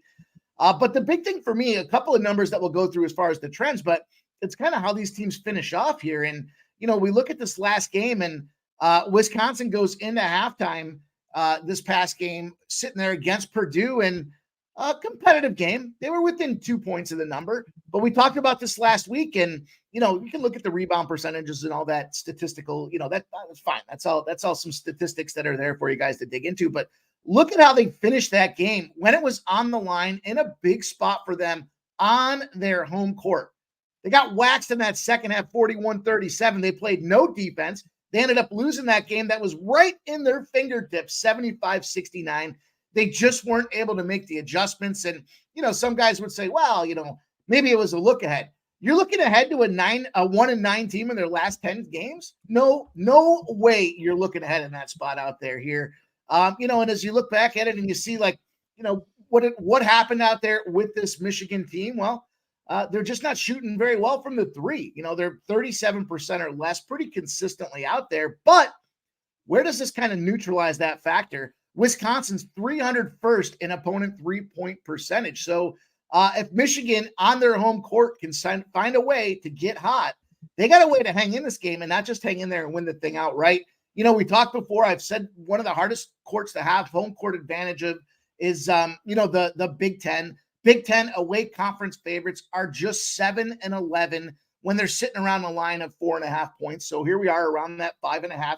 Then you add the opponent off a loss, and nobody needs to win more than this team off a loss in Michigan. Those numbers drop down to 2-8 against the spread with a line that's dropping to 3.5 points. They're losing those games outright by 4 points. So I'm not going to go out there and say Michigan's the live dog in this spot, but it wouldn't surprise me to get out there. Conference home dogs, when they're playing a team outside the top 26 and the line's less than a 6, are 310 and 213. So there's one that just kind of transcends the Big Ten. But when you look at what that conference home dog situation means, they come back and they rally. And then the last but not least, Big Ten home dogs going all the way back to this time last year are 28-10 against the spread in those numbers out there. So what we've seen is Michigan, last 9 night games on their home court have had higher scoring games.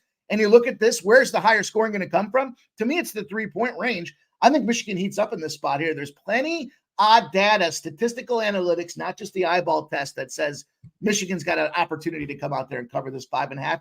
And we got the frozen line. So when I can couple trends with these stats out there and looking at these lines and lack of movement, I'm all in. So I'm all on this Michigan plus 5.5. I looked at my card and we'll get into it today, but originally I said, kind of feel like I don't have enough dogs. But then as I started looking at the spots that I had on the card, there's a lot of teams that are kind of in a dog role, but the line doesn't say that. And this is one dog that I want to have barking tonight. I think they're live, but I'm just going to take the 5.5. You guys know I'm double dip guy here. I've got some double dip spots, but Michigan plus 5.5 on the card for me. Bovada has moved it to 6. They're the lone book to move it to 6. All the others sitting at 5.5 with regular VIG. We'll give you the plus 6. Excuse me, at minus 110. Let's roll on. We had our guy Cody ask about this spot, and you have delivered it, Mikey. 7 p.m. Eastern, Villanova Wildcats 12-10, 5-6 in the Big East at the Xavier Musketeers 12-10, 6-5. We are in Cincinnati, Ohio for this one. Villanova had their winning streak snapped at home versus Providence. It was, their losing streak snapped at home versus Providence. They'd been playing ugly basketball. Now, it was one of the ugliest performances of the year from Providence. Horrific. But, Nova snapped their 5-game losing streak. They'd lost to Marquette twice over those 5 games. They lost to UConn. They lost at St. John's, and they lost in double overtime at Butler. But, Providence was absolutely horrific. Now they head over to Xavier, and Xavier coming off a back-to-back wins. They won at home versus St. John's, and they went to DePaul and beat up on DePaul. DePaul 0-12 in conference. I would love to see, and I know it's pretty easy to find, but what teams have done after beating up on DePaul. I imagine that it's not a great precursor to strong basketball. So they lost at DePaul they beat up on DePaul 93-68. That was on Saturday.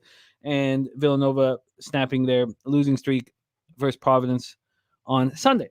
So here we go. Let's take a look at the line history here for this one. 7 p.m. action from a total side of things here. Start there. We have it sitting at 147.5. This opened up at 146. It dropped immediately down to 144.5, climbed up to 148. We're sitting at 147.5, so we have a 1.5 move there. Then, Turnsy, I'll be there for the Super Bowl. I'm not sure. I'm trying to get Mikey to join us. I know a lot of people are going to Super Bowl parties, but I will be here with you guys, and I'm looking forward to it. So anybody who's not going out. We swept that board in the conference finals, and my bankroll wants me to sit there on live stream and cocktail till my liver is shot with you guys. So I'm a strong maybe at this point. I'm a strong maybe. I like that very, very, very much. Now we've had a big line move here in this one. So this opened up at 2.5, and the money started moving towards Xavier. It got up to -4 until there was buyback. There's been buyback, a point of buyback. So we have a 0.5 point move towards Xavier. And then from a total scenario, we just went over that. So take a look at the cash flow then for this spot. 30% of the tickets and 12% of the cash is on Nova. Then from a total side of things, 84% of the tickets are on the under. We don't have a cash flow. Take it away for us here, Mikey, your second game on the board, Wildcats, Musketeers in Cincinnati.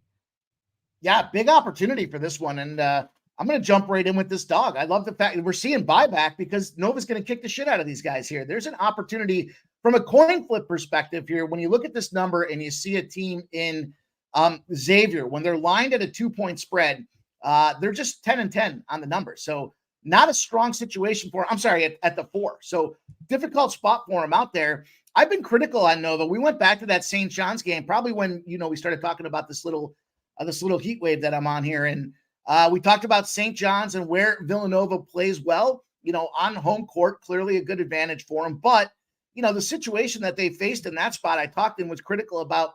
They shoot stupid 3-pointers out there. They don't have the right guys taking the shots, because as that correlates to free throws, they're the number 1 team in the country at free throws, 81.5% when it comes to the opportunity. And they rebound well on defense, which, clearly limits those second chance opportunities that we'll see in a game like Xavier. We know that this is a spot where Xavier's got a 2-game win streak going on. Nova in a revenge situation here. And if you look at the standings, as much as Xavier and Nova are kind of towards the bottom of the hump, neither one of them's out of this thing yet.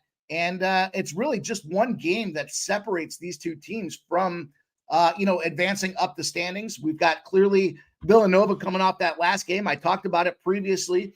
How does the team finish? We just talked about how Wisconsin didn't finish well. And, it's easy for a team in Villanova that's sitting out there in the conference at 7-4, not playing great on the road at 2-5, 4-6 in their last 10 to pack it in. And they're saying Neptune might be out of there. The coach might have to go. And, but I think in this situation here, they were up 26-16 at halftime. They came back. They scored 42 points in that second half. So I say came back. I mean, they didn't just roll over and play some defense. They lit the scoreboard up in that second half. They heated up. They were 42.2% from the field, and they had a rebounding margin of +4 in that game. So, previous to that, 5 straight losses. Clearly an opportunity where they could have just packed it in, said, screw this, and we're not getting it done. But I think the light switch got flipped on in that locker room, and them boys stepped up and said, we got to come out there and play.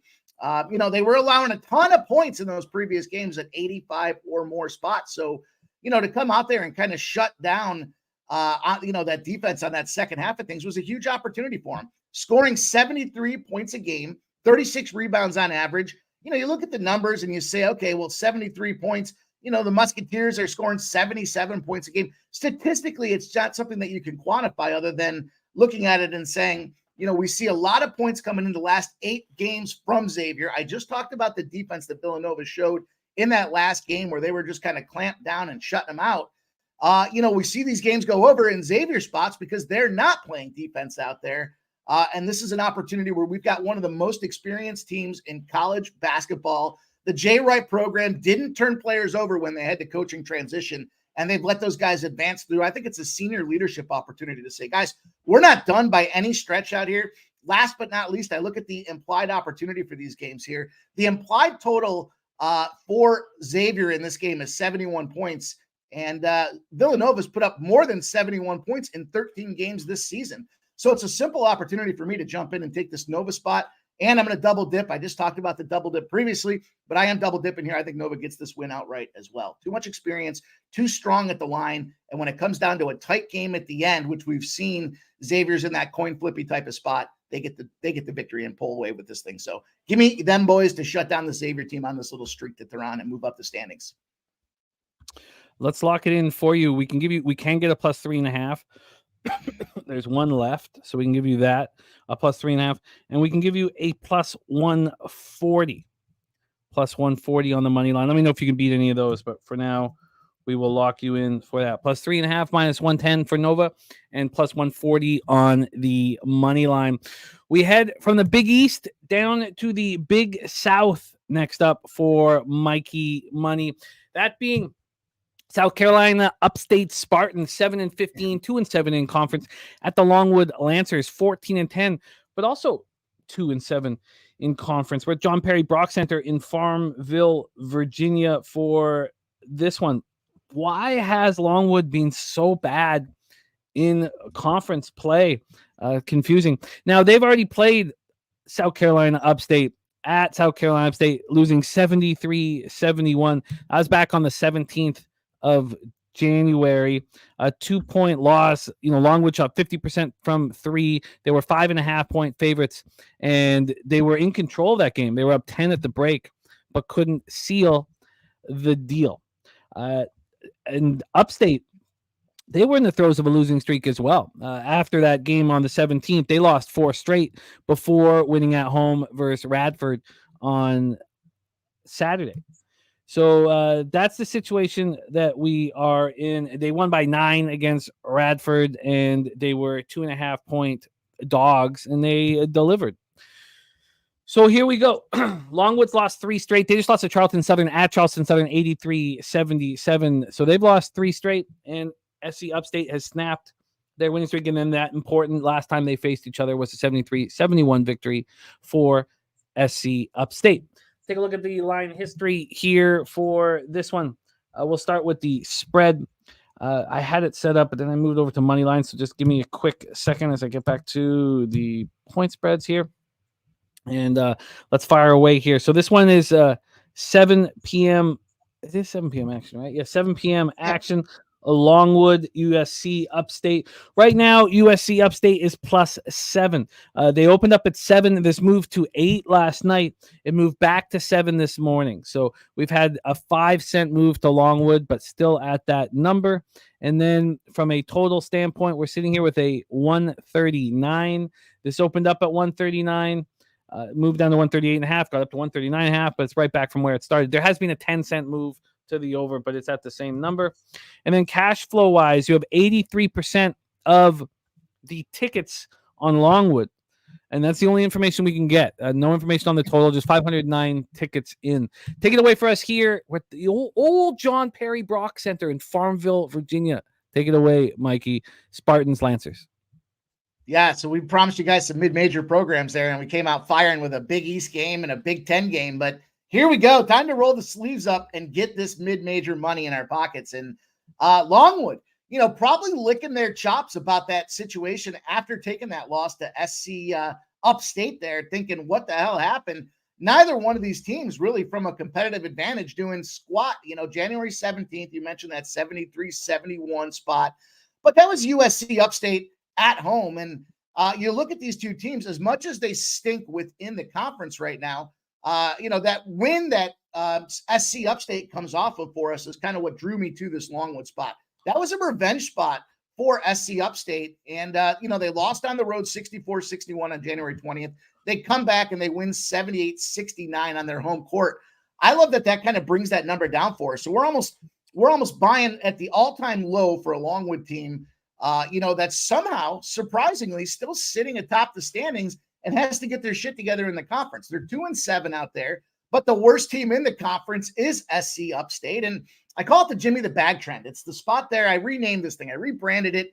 The Jimmy the Bag trend of the day here. You got a home favorite coming off of 3 straight losses on a total less than 145.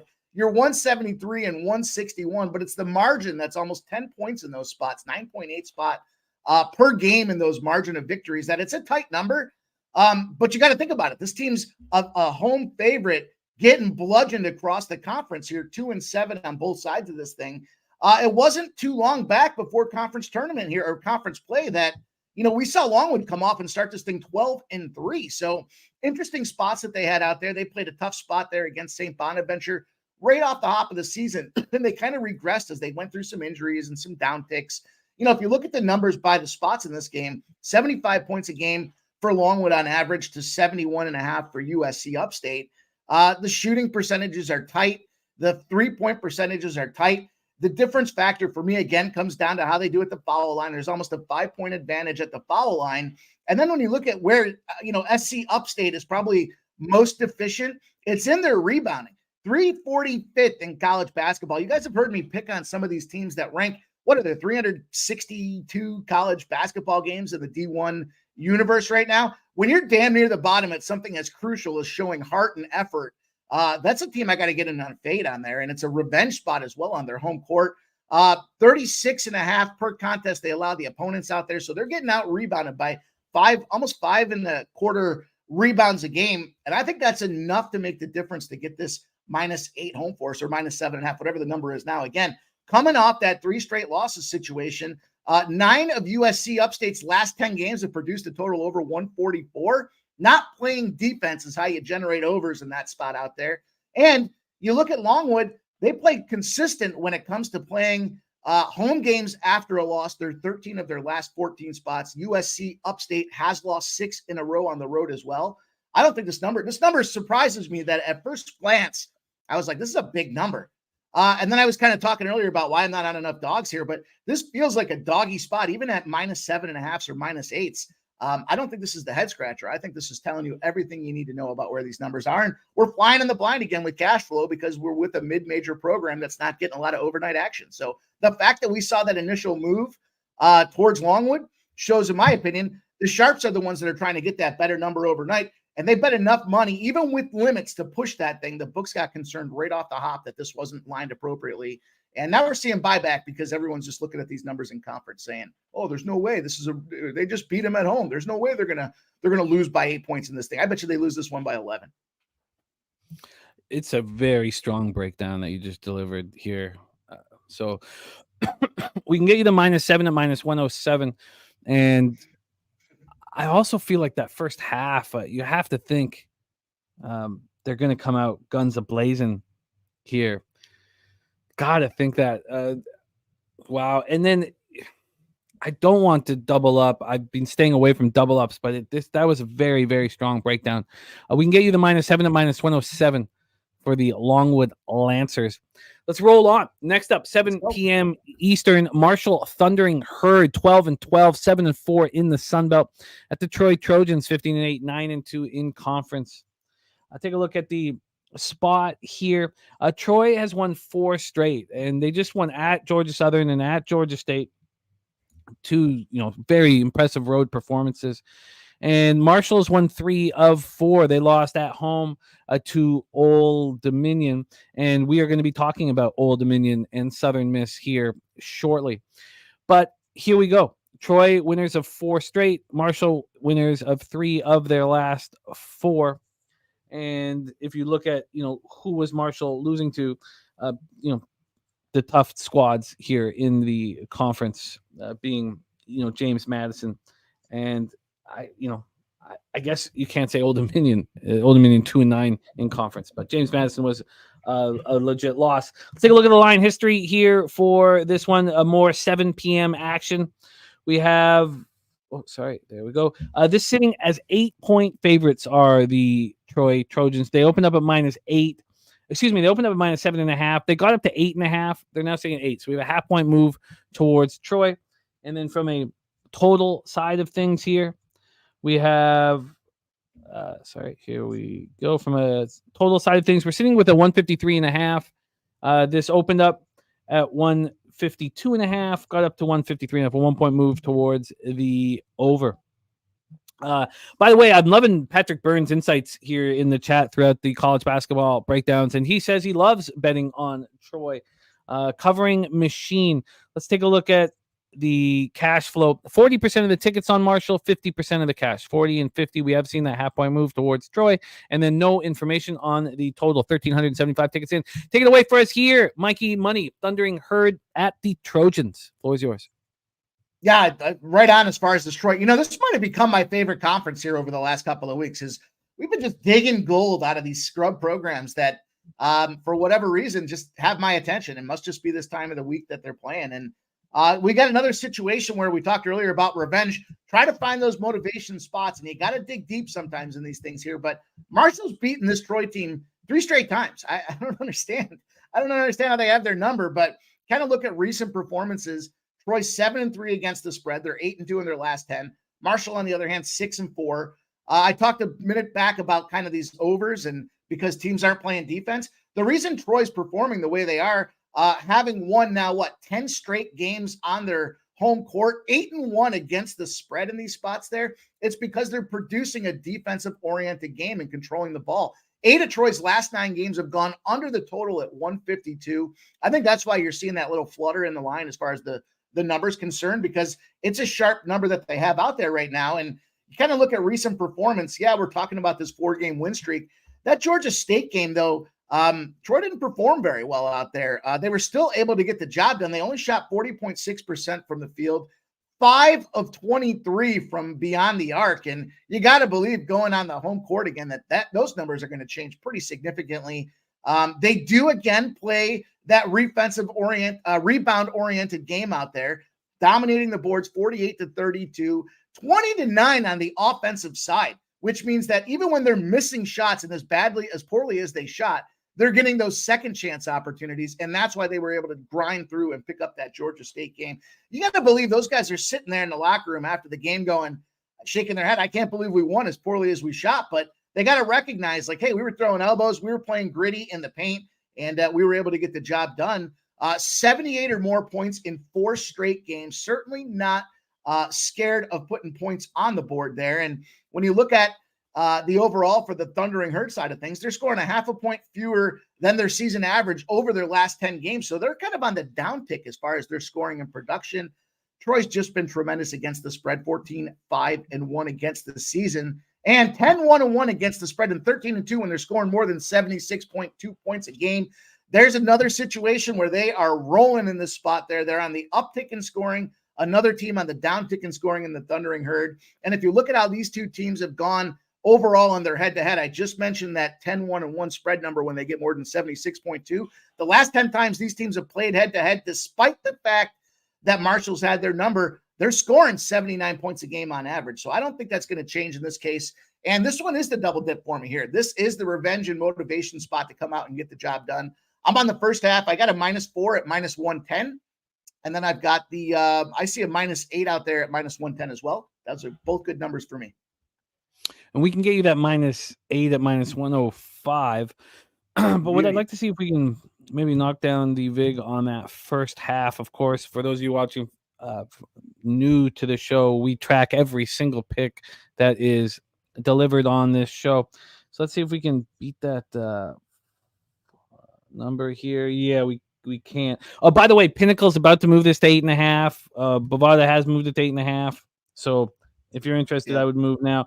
Even these 4s are juiced here. We do not have. So you have we'll use your -110 because there is not a -110. The best VIG on the 4 offshore right now is -114. So this line is clearly moving towards the Trojans, and -8 at -105 full game, and -4 at -110 first half. We roll on. Head to the Southern for the next spot on the board. 7 p.m. Eastern. Furman Paladins 12-11, 6-4 in conference. The Mercer Bears 10-13, 3-7 in conference. We're in Hawkins Arena for this one. Furman has lost 2 of their last 3, coming off a very tough loss on Sunday, losing to UNC Greensboro. UNC Greensboro 8-2, sitting in second in this conference, just 1 spot behind Samford. UNC Greensboro in that win shot 59.1% from 3. Furman were 4.5-point favorites. It was a disappointing performance by Furman. And Mercer on the other side is won 2 of 3. Now they just beat up on VMI. VMI just absolutely horrendous basketball team this year. Somehow they've won a conference game, but 21-point win for Mercer at home over VMI. That came on the heels of a 5-point loss at home to East Tennessee State. And they played UNC Greensboro as well. And Mercer won at UNC Greensboro. Very impressive victory. That was 3 back. So they won 2 of 3, but coming off a very weak opposition. And I never like backing a team off of a big win against weak competition. Let's take a look at the line history then for this Furman spot. Sorry, I thought I had it set up. Yes. That'd be first half. That's the problem. Okay, sorry. Let's move over to full game. And here we go. This is the line movement for Furman. We are sitting here at 3.5. Let's move back to Bet Online. Bet Online sitting here at 3.5 with regular VIG -110 each way. This opened up at -2.5 and got up to -4. Then there was buyback to 2.5. So, there has not been movement on this since last night at Bet Online. Last night, there had been a full point move to Furman, and that's where they let it be. Jay Smooth looking at Mercer first half. There's our guy, Troy Torrance, in the house. Take a look at the total for this Furman spot. We're sitting here at a 147. It opened up at 144. So we've gone up 3. Just moved to 147.5, excuse me, about 50 minutes ago. So a big move to the over. Looking at the cash flow, we can't get any information on the total other than there are 62% of the tickets on the over. But on the spread, we can get information. 65% of tickets and 85% of the cash is on Furman to deliver here on the road. Take it away for us, Mikey. Furman, Mercer. Yeah, this is one I wish there was a little indication of line movement here, but I'm going to guess it's just not big enough bets that are moving it. I get the numbers and the percentages, but there's maybe just not enough dollars that the books feel that they're capped nicely in this spot. And that could very well be, but breaking the numbers down, you don't have to look very far to see that one team owns another team. Furman's beaten Mercer 18 straight times in a row. That doesn't happen by accident. That just happens from one team's just better at recruiting preparation and taking these games seriously. And you look at this home court advantage that you would think that Mercer should have, but in the Southern Conference, teams that have that home court advantage are just 37-49 against the spread. But the margin, again, is the number that jumps out to me here. The average line in that home court situation is -3. These scrubs are getting 3.5. That means it's a 6.5 point differential against where this number should be. And this is where I think it's going to get difficult. Furman outscoring their opponents. They score 81.3 points a game, and that ranks good enough to be 33rd highest in college basketball. They only allow 77 points a game, ranks them, 3/10 in college basketball. So they certainly have some work to do on that side, but they have a plus 100 scoring differential out there. They're scoring at will, and it's because they pull down rebounds. 38.7 rebounds a game is good enough for 58th in college basketball. When you look at kind of their situation as far as three-pointers, 9.8 three-pointers a game, 20th efficiency in college basketball across the slate. So you got a team that can go out there, run and gun and pump it in. As our next guest says, you can get wet from beyond the arc because of the splash, baby. They're going to go out there and they're going to knock them splashes down today. I think it's a big opportunity for them. On the other side with Mercer, that's a slow-ass team. They put up 69.8 points a game. That's 283rd in college basketball. And then when you look at kind of their situation, how they rank in rebounding, they're ranked 243rd. So they're the bottom third of college basketball. And one of the things I try to look at with these games, you hear me kind of break down the standings and the numbers and so on, but I kind of look at the rule of thirds, right? There's the top third, the middle third, and the bottom third. The bottom third teams are bags of shit. The top third teams are play-ons, and it's that middle third where you can try to find the advantage like we're talking about in this spot. This middle third situation with this Furman team, if you look at their schedule, here they are pluck dab in the middle of this, conference. If we break them into three, they've got Mercer's kind of in that top of the bottom third. Then they've got Eastern Tennessee, Furman, and Wofford. Then you've got kind of the elite in the class there. Chattanooga, Western Carolina, UNC, Greensboro, and Sanford. The only way for a team in Furman to move forward here is to capitalize on the schedule ahead. They've got Mercer and East Tennessee. East Tennessee's got the better record than Mercer, 7-3 at home, and that's where they're going to be facing them, boys, for the next game. They got to win this game against the Mercer team that doesn't put up points, that struggles with their pace, 91.3 points per possession on offense, ranks 264th. Again, bottom third in the terms of pace of college basketball. I'm all over this Furman spot at -3.5. I think this is just a great opportunity to get win number 19 and comfortably cover the spread. You look at this thing as well. Jalen McCreary is the guy on the Mercer side of things. That's the only guy out there. They only have one double-digit scorer. That's how you get the bottom third across college basketball scoring. And Jalen McCreary gets shut down, twisted ankle, has an upset stomach, lost his girlfriend last night. Any number of factors can play a part. And if this guy doesn't come out there and at least perform marginally, they're going to get smoked off their home court. So I'm all about Furman in this one. I like the breakdown. Very interested in joining you with Furman. Billy Briz saying since Foster returned from injury, Furman 6-2 straight up. Justin McKelvey also on Furman -3. And shout out to our guy WVU Catbird. We got WVU Catbird, now member of Weeby Pubbin. Thank you for joining us. A reminder that our horse race going off here at the end of NBA, 7 games in NBA with Dutch Boy Fresh. And then we have our horse race, $50 to the winner. And there they are, all lined up. Just got to be a gold member to get into these horse races every Wednesday and Friday. And Perky says he loves Furman today as well. Let's roll on. 3 games left for our Mikey Money.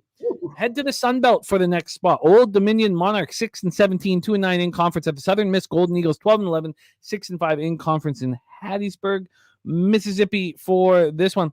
Old Dominion had that surprise win at Marshall, but they played okay at James Madison, losing 78-63. I mean, last time Mikey was with us, he had James Madison -19, and I think they were up 30 or 40 at halftime. It was just a domination, so not too bad of a loss. They actually covered Old Dominion. They were 16.5-point dogs, but the Dukes are rolling. And by the way, ODU was up at halftime. James Madison outscored them 45-27 in the second half of that one. Southern Miss has lost 3 straight. They're an angry group, and they lost at Marshall by 16. They lost at Arkansas State. They lost to the Red Wolves, which we'll be talking about in our next spot here. And then they lost at Texas State by 5 on Saturday. So losers of 3 straight are the Southern Miss Golden Eagles. So an angry group, probably a good time to back them. Let's get into the line history here for this one. Again, this one's popping off at 8 p.m. BetOnline hanging Southern Miss as a 5-point favorite. Opened up at 5.5 and dropped to 4.5. There was a half point of buyback this morning. 5-point favorites. And then from a total scenario here, we have it sitting at 143.5. That is juiced to the under at minus 115. Excuse me. This just dropped 20 minutes ago to 142.5. So now we have a 1-point move. That's the first move that BetOnline's dropped on this one. And then cash flow wise for this one at 8, we have, come on, show your, okay, it is right here. We have a 26% of tickets and 77% of the cash on ODU. A bigger bet's coming in on ODU and no help for the total. Take it away for us here. We're at Reed Green Coliseum, Mikey, for the Southern Miss Golden Eagles at home against the Old Dominion Monarchs. Yeah, this is Jimmy the Bag trend number 2 spot for us here. Again, that home favorite off at 3 straight losses. Big opportunity. We just talked about it a couple games back, 173 and 161. Comfortably getting the job done by almost, 9.5 points, I think was the number in that one. The total doesn't surprise me. The last 6 times these teams have played head-to-head, it's gone under 138 every single time. So these boys clearly are comfortable with each other and playing defense out there. But Southern Miss has the home court advantage in this spot there. We just, again, talked about the home favorite off those multiple game losses, and they've won 13 straight games at home against conference opponents. The thing about who they went out there, they're Dragon Slayers. They took down that James Madison team back on January 6th. They picked up the sword and the shield. They cut the head off the beast, and they got that victory. They came back after that. They torched a UL Monroe team who is just an automatic fade across the board and everything. And then the UL Monroe, I have a feeling, is like a DePaul team. After you beat up a Monroe War Eagles team, you go out there and you lose to a team like Troy as a 5-point dog by, 28 points or whatever the final number was in that spot. Now, the thing that ODU does have going for them, and you talked about this in that James Madison game, 4 first half road wins in a row, but they're giving up a shitload of points. They're giving up 76 or more points in 5 straight games. This doesn't equal a defensive situation after you couple what happened to that James Madison spot. And I know you have to look at the psyche of the guys and the players in these games here. Try to put yourself in that position where you've got the number 1 team, a 19-3 at the time James Madison team that's beating up everybody except for Appy State and Southern Miss for that one game out there, and you're taking them down at halftime. Then you roll over, and the old boots to the ass, you just can't finish that game out there. You got to be defeated and exhausted mentally and physically out there. On the flip side of things, Southern missed that last game. I tried to find those teams in those kind of bounce back positions, not just from a game perspective, but in this case, poor shooting as well. Shot just 32.7% did Southern miss that last game from the field, 18.2% from beyond the arc, 4 of 22 against that Texas State team. And that's generating just, a lack of production in the offense. So I'm not mad at the under here. I think that's a good opportunity, but I think that's because Southern Miss turns that point shooting around on their home court with that advantage. They're 7-1 in home games, but there's certainly going to be some opportunity for the other side of this thing with ODU because Southern Miss does rank 9th in the Sun Belt in rebounding. Certainly not going to help you get on top of anything out there, but ODU is just so bad in the Sun Belt at 2-10. It's ridiculous. And I just talked a few minutes ago about the lack of scoring for some. It's haves and have-nots when it comes to this conference. And that kind of rule of thirds in the breakdown. When you look at what's going on with the Southern Miss side of things here, they've got 4 guys in the double-digit range of scoring, 12, 13, 13.5, and 16 in Austin Crowley. He's going to have a big game. Then they've got multiple guys with 5 rebounds or so per game on average out there. It's a balanced team that floats kind of around the court and does not anything great, but everything well, I guess is how I would define it. On the other side of things, when you look at this ODU side of the game, Chauncey Jenkins, big situation for him, 15 points a game. And Vicina Lett, I believe is the name, at 17.4 points a game. But again, you shut those 2 guys down and you got a team that's out there balanced. They're getting assists. They're getting the job done. Golden Eagles, Going to have to go out there and do some scoring today and play that defense to get the job done. They have been outscored on the season 26 points a game, but ODU's been outscored 129 points a game out there because they just don't have the depth. They don't have the bench. They're not going to be able to compete in this spot. I love the Southern Miss team. Again, rebound, bounce back opportunity. Let's take them. Let's roll. We'll take the -4.5. There are no more 4.5s. We can get you unless you can find one. We have -5 and -109. Interestingly enough, though, Pinnacle's moved it to 5.5. So the sharpest book in the land is moved to 5.5, and the other books will follow suit. So I've got you -5, -109. Let me know if we can fix that, Mikey. Let's move on. 2 games left on Mikey Money's card before we get into NBA with Dutch Boy Fresh. 8 p.m. Eastern. We have the James and Madison Dukes, 20-3, 8-3 in the Sun Belt. The aforementioned Dukes at the Arkansas State Red Wolves, 10-13, 6-5 in the Sun Belt. We're at First National Bank Arena in Jonesboro, Arkansas. Let's get into the situation here. First off, James Madison bounced back from that loss at App State. And that's what Mikey had told us would happen. That was on the Thursday show. Mikey said they were going to bounce back in a big way against Coastal Carolina. They put up 105 points in that one. Unbelievable. It won by 38. Followed that up with that 15-point win against ODU. It goes back to what we've been talking about on this segment here with Mikey. You watch a team like James Madison beat up on a horrible Coastal Carolina team. And what do they do in the first half of the next game? They were losing outright to Old Dominion. Now they're a much better basketball team. They got their shit together and dominated. And here we have Arkansas State coming off of beating up on UL Monroe. And they didn't make it look very easy. And in fact, they've had trouble with UL Monroe because they lost to them 85-82 at UL Monroe. And that is sitting there. I guess UL Monroe now is 3 conference victories. But the Arkansas State beat Southern Miss 78-71, and then got their revenge at home to UL Monroe 95-80. They were 8.5-point favorites. They were up 20 at halftime. So here we go. Let's take a look at the line history then for this one. We have James Madison as just 4.5-point favorites. They opened up as 6-point favorites. There's been a 1.5 move towards the Red Wolves. Then from a total perspective, we are sitting here with a 160.5. This opened up at 157.5. We have a 3-point move towards the over. And when we get to the cash flow on the total, 43% of the tickets and 98% of the cash is on the over. And on the side, you have 60% of the tickets and 90% of the cash on James Madison. And this line's moving towards Arkansas State.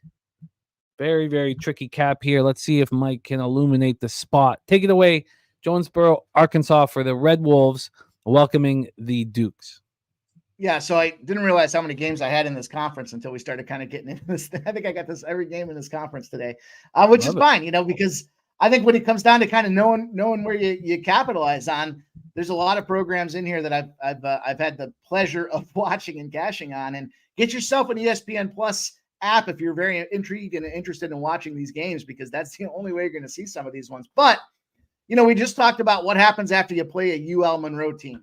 You kind of let it down, right? They're just 95-80 is this Arkansas State team against UL Monroe. And now they're in a situation where we had Old Dominion, beating up on James Madison in that first half, that last game. Now they came back and, they should have covered that spread. If you watch that game, it was a couple of missed free throws and some bullshit at the end of that game that led to a James Madison team not getting the cover. But, no crying over the spilt milk, if you will, here.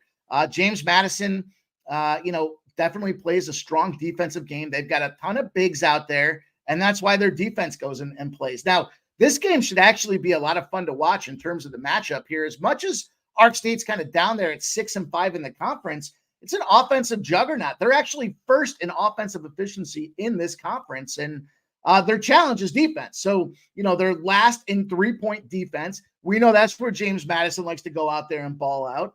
They're third in 2-point defense.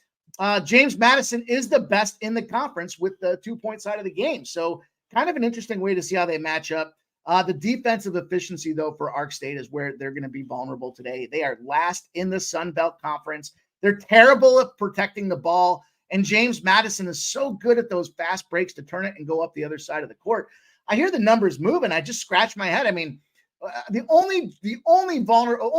only possible situation I could see is Akron's on deck. And, we've seen in this conference here, and the way the NCAA is weighting it this year more so than in years past, is the non-conference schedule has more weighting and factors than a lot of these conference teams, because there is that haves and have-nots philosophy. As I was breaking down these kind of divisions by the threes there, there's just not enough weighting inside these conferences to justify some of these middle-ranked teams to have a higher seeding when it comes to a potential opportunity. So what happens now is we see a team like James Madison has to go out there and play Akron next game, who's been traveling across the country. It's the Akron Quad 1 games that they have that was appealing to James Madison and putting that thing on the slate. But I don't think they look ahead in this game here. Not playing great, 17 to 27 from the free throw line, 48% from the floor against that situation in Old Dominion. I think they kind of took that lesson learned. They still were able to get the job done.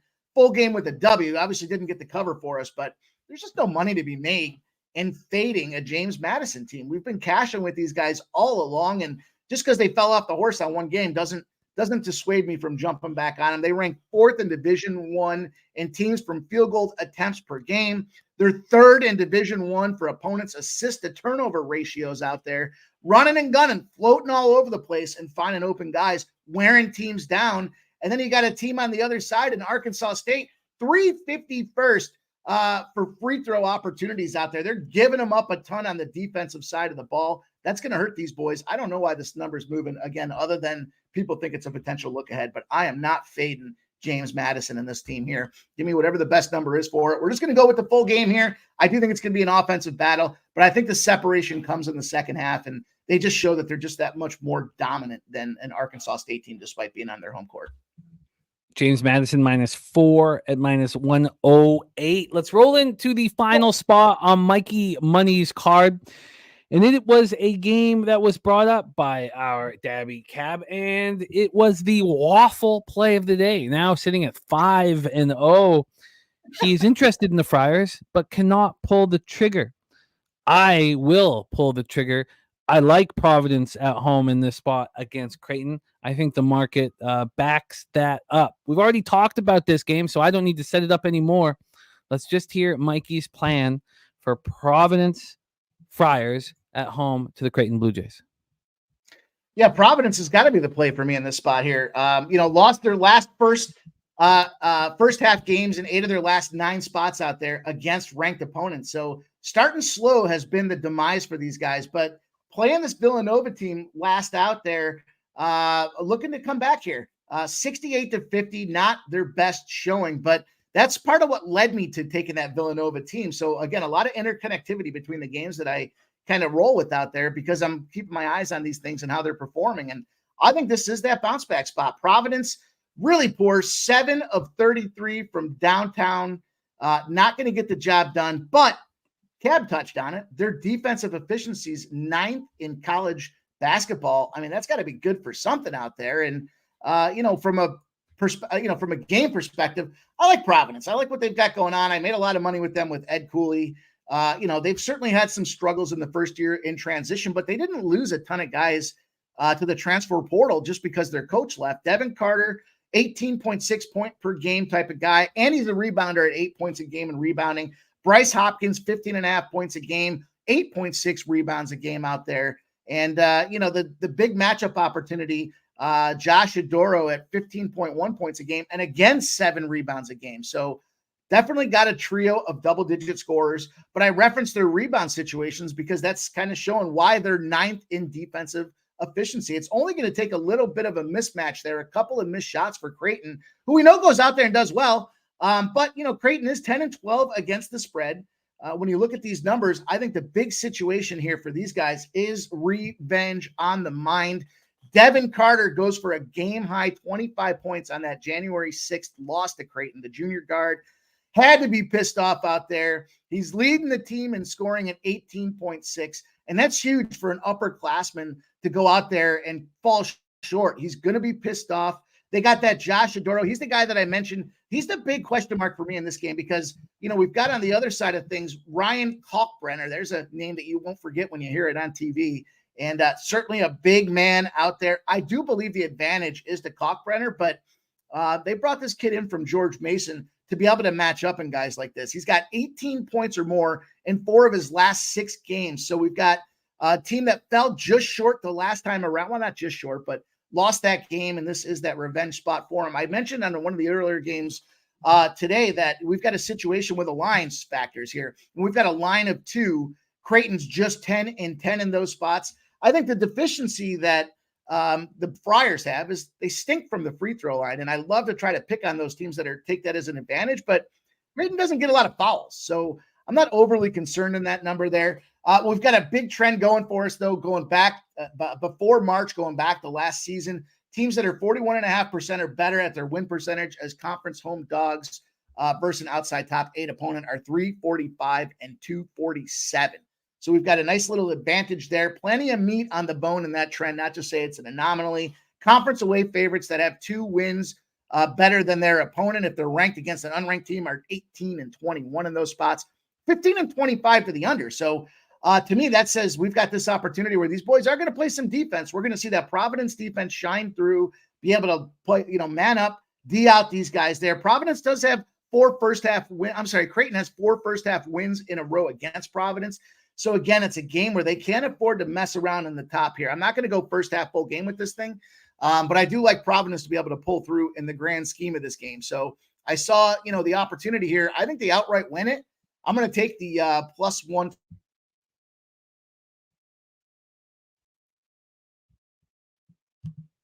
Oh, I thought he was just waiting to give us the money line number, but in fact, that stare was never going to end. I was with bated breath. I was waiting for it, but he wants the plus money. So let's go over and grab him the plus money there and lock it in for our Mikey Money, who was excellent in this breakdown and running dumb hot on the show. So let's give him the money line here with the Friars, 8:30 p.m. I may be safe and take the couple points, but +120 is what we can give Mikey here. +120 for Mikey Money. Let's review his action before we get in the NBA.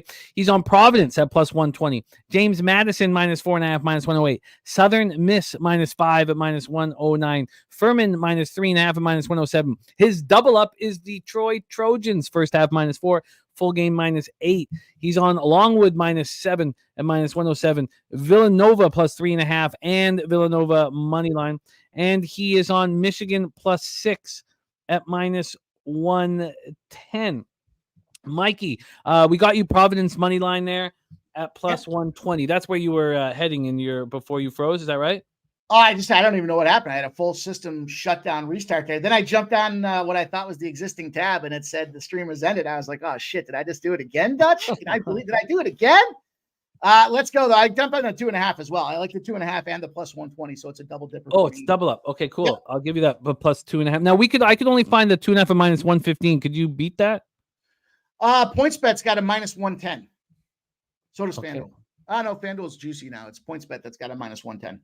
So +120 and +2.5 at -110. The double up spot for a Providence. You are in business, Mikey Money. Please let everybody know what is going on. I've reviewed all your action while you were gone, so they all know everything that you're on. What is going on tonight's big last call show at 6 p.m. Eastern? Yeah, tonight we got a big one. We got LJ from H-Town rolling back with us today. Lots of opportunity in the NBA. We got 3 games in hockey. We're having a nice run since the All-Star break. I think it's 4-1 or 5-1 since the All-Star break. So we're stepping into that hockey card. We've got ourselves a great NBA slate. We just lit up the college basketball slate, but we'll look for some more opportunities there as well as things progress through the night. But going to be a lot of fun. Might even get a cocktail and start out there with them boys, Dutch and Daby, for all about the hoops. Of course, Dutch rags me because I run a little long when I get LJ in there with all the props. So we got to make sure we keep a tight, brisk pace, as our boy Peter Loshak likes to say. And Jimmy, I appreciate you getting me out there. Shout out to everybody in the chat, man. I look forward to these days here.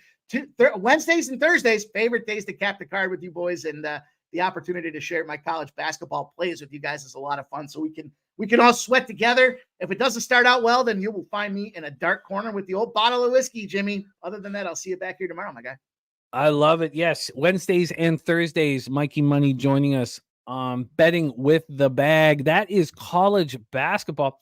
So all of us in the black in college basketball and your guest in NBA following suit, sitting here with 64 bets and an ROI plus 8.02%. Very impressive. 36 and 28, 56.3%, plus 5.13 units. Average line minus 110.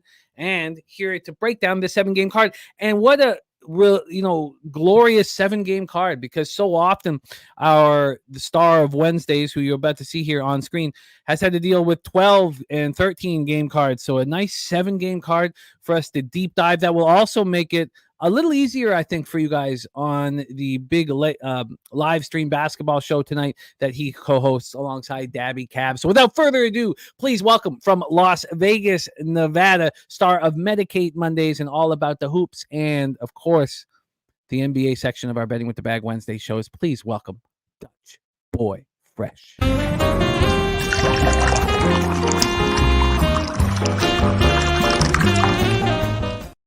Dutchy, what's good, my man? How are you? Yeah. Jimmy the motherfucking bag. The NBA is a hell of a drug. And you looking at the plug. Yeah, man. Shout out to the pimp, Mikey Money. Man, I can't help but to think of, I'm sure you've seen it, Jim. You remember Dave Chappelle, the scene where it's to wrap it up. You bring out the thing, wrap it up. And that's all I can think about this motherfucker, man. Shout out to the pimp. But wrap it up, god damn it. Man. It's good to be back with you on the West Coast Wednesday. You said it, Jim. A light card, a 7-piece, a 7-piece. So perfect. I can't lie. I was a little happier. If every card could be 7 games, it's a perfect amount of games. I agree completely. So let's get right to work, because there's some spots that I already really like and would have moved on them, but I thought, keep calm, talk it out, and also let the market mature. And we've seen these fully broken down markets really show opportunities. So let's get right to work. We start at 7 p.m. Eastern. The Toronto Raptors 17 and 33, 7 and 20 on the road at the Charlotte Hornets 10 and 39, 5 and 20 at home. I tell you, it took 2 weeks. It took 2 weeks for me to not be able to watch RJ Barrett in the fourth quarter of a basketball game. I can't stand it. I can't stand the it's like no snap on his passes. The turnovers he drops in the fourth quarter. If you've got action on the Raptors and you're watching out there, I'm starting to see what everybody was going through with the Knicks, and it's tough to watch. There's just no getting around it. He's been extremely difficult to watch. He will be there tonight. Gary Trent, game time decision. Porter also a game time decision for the Hornets. LaMelo Ball out, Williams out, and Ntilikina, Martin, and Hayward all game time decisions. So it's a pretty ugly game here. The Raptors. Oh, we're gonna go back to Pinnacle line moves. The Raptors sitting at minus 7.5. This opened up at 6.5. 6.5 moved to 7, got to 7.5. Now, since it got to 7.5, there's been a very slight move towards the Hornets. I mean, you can get that minus 7.5 at minus 101. The plus 7.5 is juiced. Then from a total side of things, I thought I had that set up. I don't. I'll make sure that's set up for the next one. But let me just flip over to total here.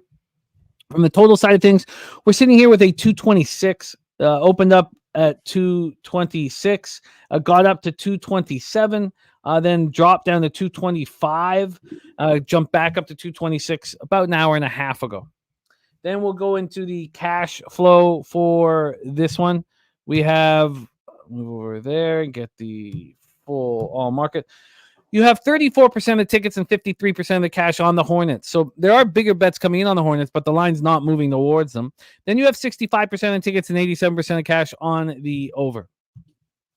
And Troy Torrance says you might want to consider BetChris. Yeah, I love BetChris and Bookmaker. They're very sharp, very sharp books that I do respect. We could easily be using BetCris bookmaker line moves or Pinnacle line moves. They're pretty similar. So let's go. Raptors 17-33, 7-20 on the road. Hornets 10-39, 5-20 at home. We're at Spectrum Center in Charlotte, North Carolina. We have Toronto 1-4 over their past 5. They've lost 3 straight. This is the final game of a 6-game road trip in Charlotte, half empty. Do the Raptors really care about being here? Have they all bought in with Darko? Because if they've all bought in with Darko, he should be able to have them up against the worst, arguably, one of the worst teams in the league in an empty arena, right? Should. Toronto playing 21st fastest pace over the last 5 games, 1-4 over that stretch. And they're shooting 40.3% from 3. They're not that good from outside. Their 3-point numbers have improved since the trades of OG and Spicy P, but they're shooting better than they have all year, and they're not winning games. 47.3% from the field in the 5-game stretch and 40.3% from 3. Then Charlotte 0-5 over their past 5 games, playing at 17th fastest pace, 98.8 possessions a game, 44.7% from the field, 36.5% from 3. So this is the Raptors' 3rd game in 4 nights. This is the Hornets' 3rd game in 4 nights. The Hornets coming up their 8th straight loss, 124-118 at home versus the Lakers on Monday. So you have to ask yourself, the most important key to this game is it's the final game of a long road trip in a half-empty arena. Can you trust the big favorite? Dutch, take it away. Game 1 on our card, Raptors Hornets. Yeah, man. Shout out to Top Set in the building. I see my guy. Yeah, the Heatles, man. It was good money. Easy motherfucking money. Good shit. Shout out to our boy J Mac, AOD, Res Mob. I see you, my dude. Appreciate the kind words. Yeah, I like the Raptors here, Jim. And they got smacked the fuck around in New Orleans. They didn't even show up. Down by 17 at the end of 1, lose the game by 38 points. They got some talent on this basketball team. I think they do step up for the coach here. Been a rough road trip, as you mentioned, losing 3 straight. Played pretty well against OKC, I would say. Played decent enough. Didn't get blown out as in the prior 2. And definitely didn't play as bad as they did against the Pelicanos. But I expect a team led by Scotty Barnes. They got the new addition to Quickly back in the lineup. Bruce Brown and the lineup, Gary Trent went through shoot around, should be in there. You got Quickly, Trent, Brown, Polo, and Barnes. They should be able to smack around these bummy ass Hornets pretty well, especially considering last time they went to Charlotte, they did lose a close one by 3 actually in Charlotte. Prior to that was earlier this year. Prior to that, they have won 5 out of the last 6 meetings pretty easily. They have split the meetings obviously this year. Now, the Hornets are 0-3 this year so far, this month in February. They've lost 3 straight in a row in the last 3 games, Jim. Their average margin of loss is 19 points per game. Pretty much, they let Rozier go. They were bad with Rozier, and they've got worse since he's left. They do got guys that can put the ball in the bucket. Andrew, Miller's coming around, looking like a real, going to be a real NBA player. But outside of that, they don't have too much anything. This team's more about get yours. It's more about, they're flashy. They're not bought in any means. I wouldn't even be surprised if Hayward, a couple of these more guys move out of Hornets. But I like the Raptors first half here. They are 1-4 on this road trip. They do, it is, you mentioned it, the last game of a 6-game road trip, but I just believe simply losing by 38, getting punked kind of on this trip, that they want to end it in a nice fashion. They want to go home feeling themselves a little bit. And who's better than the motherfucking Charlotte Hornets? I just think, after losing by 38, Scotty Barnes, Gary Trent being a dookie, going back to Tobacco Road, hit them threes. I think they got enough to get this done here. But I'm going to take them early because I could see Charlotte hanging around and maybe getting a backdoor cover. So I got the 3.5 first half. Toronto. It's good money. I get it. It does cost a nickel, minus 3.5, minus 115 here on the offshores. What's the 4? The 4 is minus 105. Let me see if I can beat that here. Let me take a check here. So the first half. Yeah, it's minus 105 is the 4. Minus 115 is the 3.5. What would you prefer? Yeah, we'll take the 4. I think it's clear either these boys come up and they're up by double digits very early because they're, like as I mentioned, they're down 17. I like the first quarter -2, Jim, but you know how I am with these first fucking quarters. I lock it in and it's an L for me for some reason. So I'm gonna stay disciplined and I'll bet the first quarter, but I think they come out early after getting smacked around by 17. The game before they came out, we're up by 10 against OKC in that first at the end of 1. I expect more of that. So yeah, I think it'll be double digits. So we'll take the 4 -105. You got it. A lot of it makes sense. If they're still bought in with Darko, you have to think that that they bounce back after getting destroyed and not showing up. The problem is I don't know the character of this basketball team right now. I don't know what they're going to do on the final game of a road trip. I don't know either. I just think the roster and the talent is leaps and bounds better than the Charlotte Hornets. And the Charlotte Hornets have continuously lost games and lost them by a big margin. And you get the Raptors in a spot where they just got completely embarrassed. Yeah, and those are legit valid points that would make you want to put your money down on the Raptors. I get it. I'm not. I don't know. And when I don't know, I seem to. I just don't want to. You know what the problem is I'm getting a little close to this basketball team again. And when you get close to a team, the losses hurt. Watching them not seal the deal against the Thunder, watching them not show up against Pelicans, watching RJ Barrett, pass the ball like it's shoot around in the fourth quarter in a few minutes. Like I'd much rather have more Bruce Brown than RJ Barrett, but I don't know how long Bruce Brown will be in Toronto. Yeah, and sadly, I think that RJ Barrett's going to be around for a while here. Okay. Mikey says he's close to the Flyers, and that win pissed him off last night. It's the break does such wild things, and we're gonna have to deal with that here in NBA shortly. And NBA season ends April 14th, regular season. I was surprised to see how early that is. That's earlier than the NHL regular season.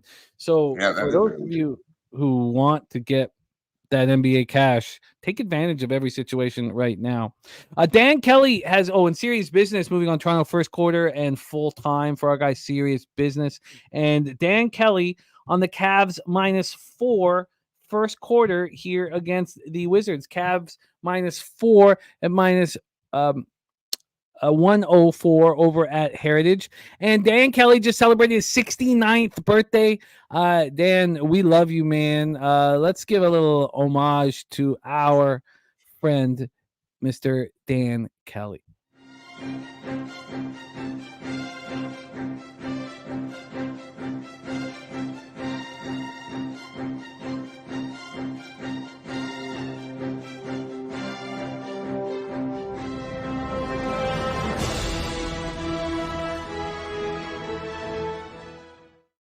So here we go. The Cavaliers I've got first half up, so they're -7 first half. But let's go to the full game and head over to Penny for the information. Sitting right now at -11.5. They opened up at -10.5, got up to 11, and then 11.5. It is slightly juiced towards them right now.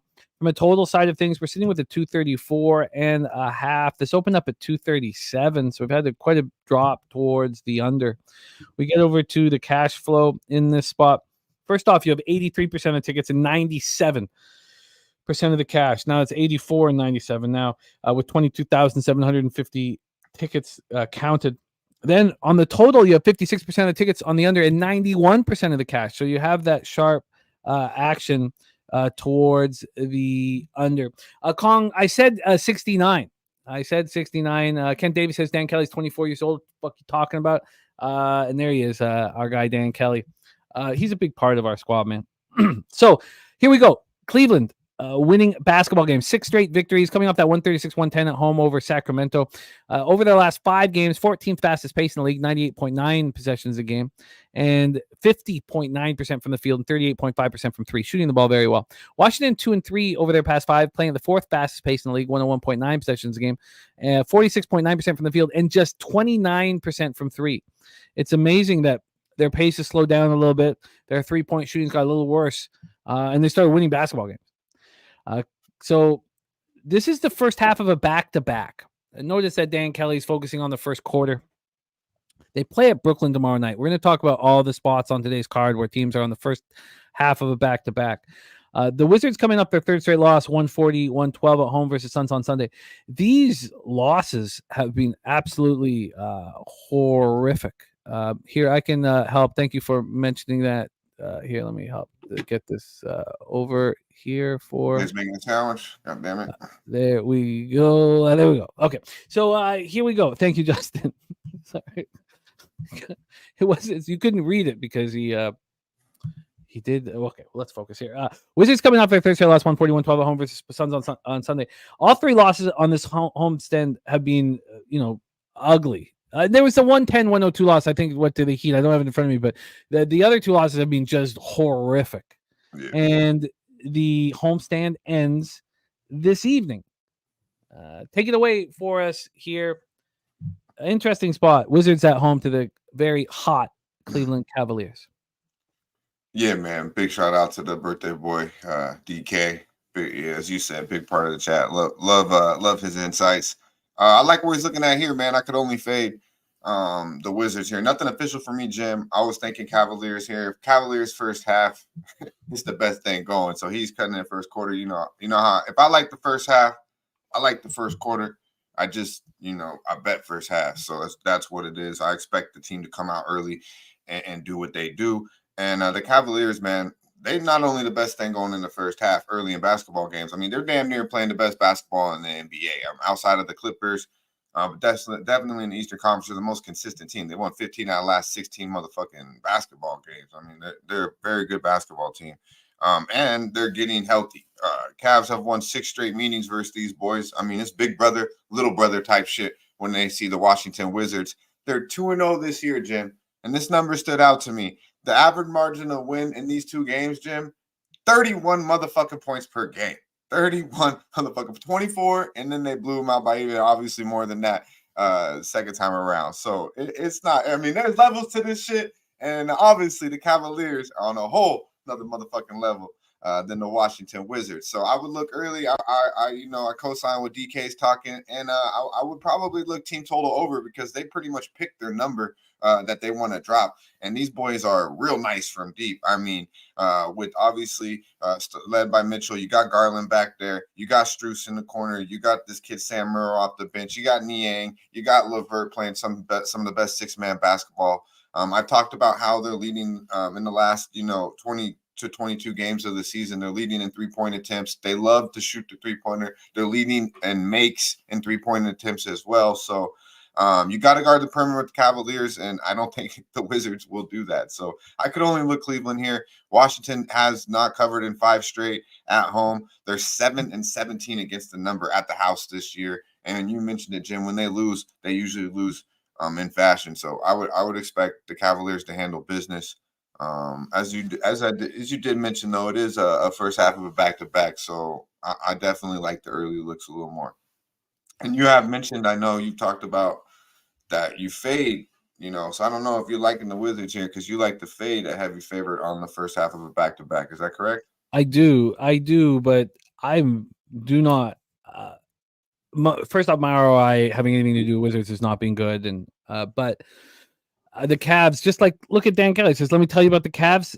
Being a fan for 54 years, this team is focused. I don't want to mess with them. They're bought in for sure. Yeah, I'm gonna not. Yeah, this wasn't actually one of the ones that interest me. The next game interests me, but the movement's just insane. A shout out to our guy Wild Hound says, "Good evening from Berlin, watching night 2 of the darts tomorrow." Our guy Wild Hound, BJ, best bet here in business for our next spot. And let's talk about this giant market move because BJ's best bet here is Golden State Warriors, Philadelphia 76ers. Embiid leaves, and I don't care, I guess, is what's happening here. Ron Crawford in the house. NHL play of the day is the New York Rangers. I will be joining you on that. I that wasn't part of my initial bets in NHL.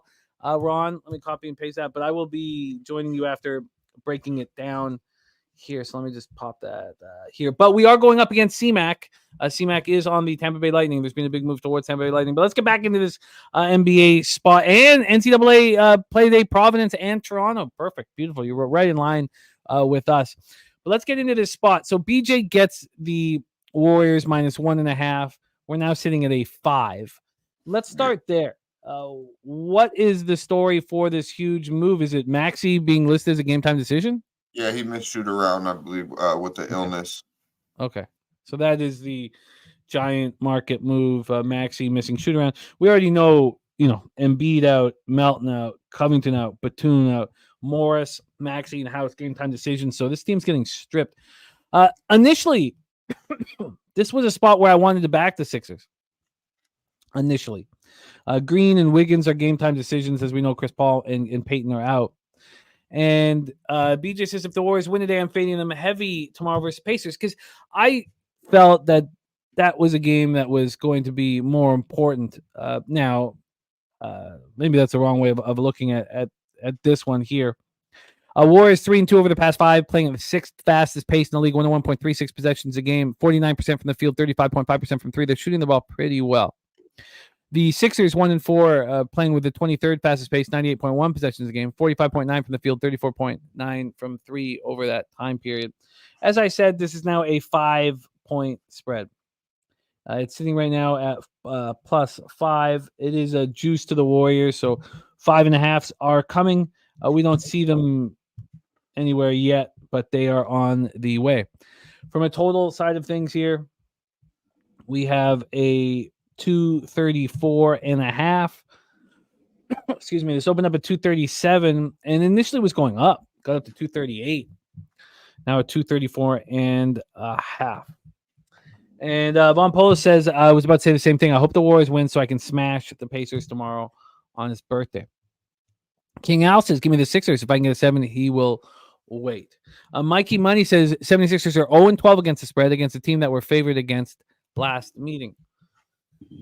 So let's take a look at the cash flow then for this spot. You have 83% of tickets and 97% of cash on the Warriors, 67% of tickets and 82% cash on the over. Warriors coming off that 109-98 win at Brooklyn on Monday. This is the first half of back-to-back. Their 5-game road trip ends tomorrow night at Indiana. Sixers coming off their second straight loss, 118-102 at home versus the Mavericks on Monday. It's too bad that Maxey's sick because it's game 3 of the game 4 4-game homestand. It's a spot I would have liked to have backed the Sixers. Take it away for us here, Dutch. Warriors, Sixers. Is there anything that interests you? Yeah, man. I mean, I'm not mad at that 1.5 from BJ. I mean, that's a good number, obviously. Now, I wonder what it is, though, Pimp. You're giving us that 0-12 stat. What is it when they lose outright? When they come back, what are they against the spread? Because I was looking to back Philly here, to be quite honest with you. I kind of had the same as you because these two teams played, a little over a week ago in the Bay. Warriors beat them by 8. I was looking maybe to get Sixers, but this Sixers team, man, they really a hot mess right now. They lost 6 out of the last 7. Only covered 3 of the last 10 basketball games. And it's really due to the injury. It started with Embiid. They tried to push his ass back. Now, obviously, unfortunately, with the meniscus, Tobias Harris been in and out of lineup, and now we're dealing with obviously Maxey's news today. And the lineup is just, this is not a lineup you want to be backing. You got House, Mac, probably no Maxey in there. You got Harris, Reed, and Oubre. This is the starting lineup for the 76ers. Not what you expect when you want to bet on this basketball team. They do, traditionally play pretty well against these Warriors.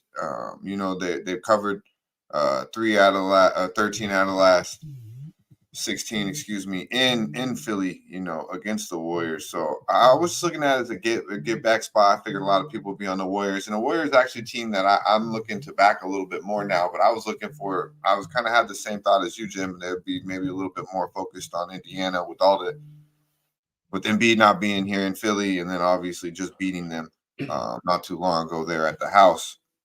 But yeah.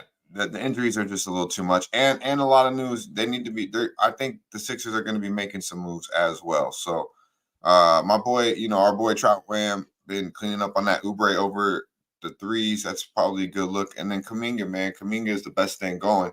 Klay Thompson ain't happy about it, but everybody who's been backing, Kuminga, whether it be points, rebounds, and assists, you're very happy with it. He's definitely becoming the second best player on that team, and I like what I'm seeing out of Kuminga. So anything with Kuminga's name on it, I wouldn't be mad at, and probably take a look at that Oubre threes because that shit just continues to hit. But yeah, I'm staying off this game due to the injuries. This does seem like some fugaziness to me, Jim. This I'm trying to fade it. This seems like this could be some fuckery, some classic NBA shit right here. Because I know a lot of people are going to go to the window with the Golden State Warriors. 97% of the cash right now on the Warriors. Ain't nobody betting the Sixers. That's why I was like, okay, maybe it'd be appealing, It's too bad. I need Maxey out there, Jim. I need Maxey money on it. All right.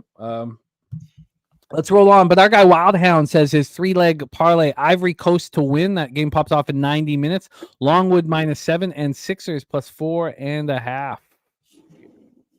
AFCON semifinals is also going to play Ivory Coast to beat Dominican or DR Congo and both teams to score. All right, let's roll on here. Sorry, Daby, you're saying tweeted out -1.5 for the first half earlier. Let's quickly go back to your first half. Okay, cool. So is that for Texas A&M or whiskey? It's probably A&M. Yeah, A&M. There are a couple. Okay, sir. Sure, man. Good call. I'll give you the -1.5, -110. All right, let's roll on. Next up for us here, we have the Atlanta Hawks, 22-28, 10-14 on the road to the Boston Celtics, 38-12, 23-3 at home. We're at TD Garden, Boston. We have Atlanta 4-1 over the past 5, had their 4-game winning streak snapped in that 149-144 at home versus the Clippers on Monday. They're playing at the fastest pace in the league right now over the last 5 games, 104.13 possessions a game, and shooting the ball very well, 50.4% from the field, 38.2% from 3. The Celtics 3-2 over their past 5. They have won 3 of their last 4, coming off a 40-point win at home versus the Grizzlies on Sunday. This is also game 4 of a 5-game homestand. Generally a spot I don't want to fade the home team. And they're shooting 45.9% from the field, 35.7% from 3, but they can defend the perimeter. So let's take a look at the line history. We have the Celtics now are 12.5-point favorites, so the line is moving towards them. This opened up at 12.5. It got down to 12. It never got to 11.5 here at Penny. Then from a total standpoint, we are dealing with a 244. This opened up at 243.5, got up to 245 before there was buyback. And then cash flow wise, we have 51% of the tickets and 77% of the cash on the Atlanta Hawks. Then you have 78% of tickets and 90% of cash on the over. Troy Torrance says Celtics are being priced like the best team in the NBA, and it's not even close. So here we go, and we have the alarm going off for Dutch here. Dutch, no worries, man. Do you need? That's all good. You can't rock with the alarm going off. Is it horrible? Yeah, bro. It's the condo. I can't do nothing about it. So no, it's all good.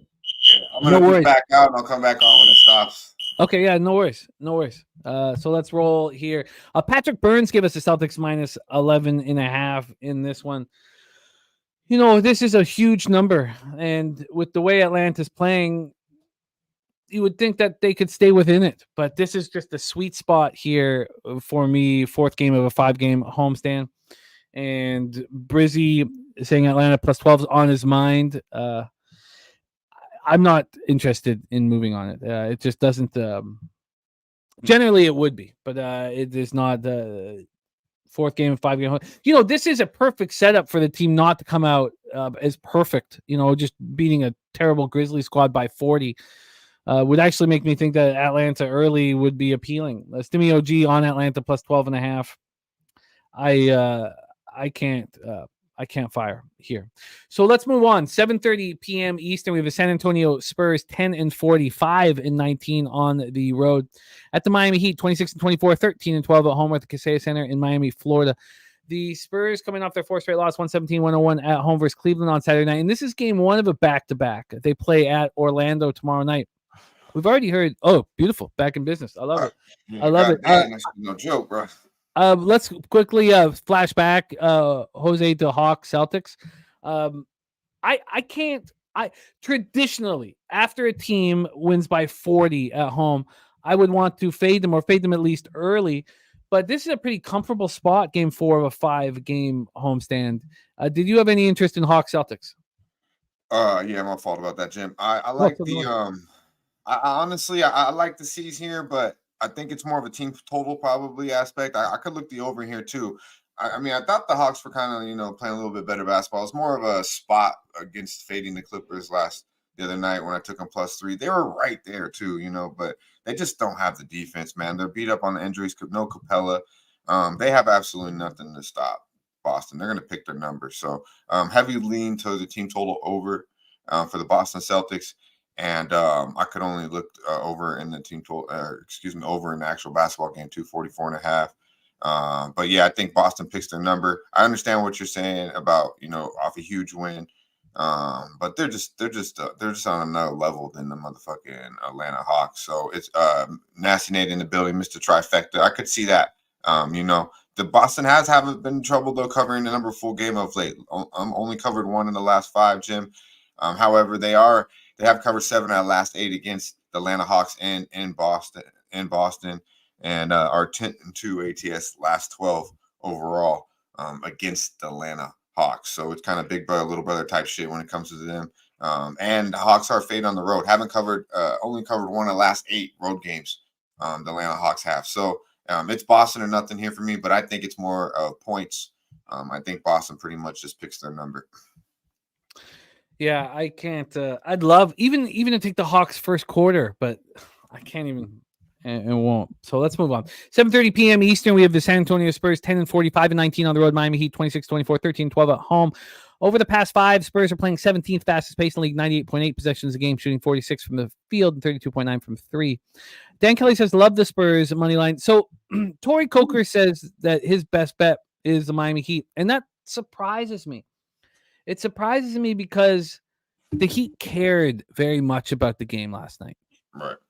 And I just don't see how they care here. And it scares me that Tori likes the Heat as much as he does. It really the next game was the main one for me, but that being the Pelicans Clippers. But this one, I was expecting to find a move on the Spurs here in this spot.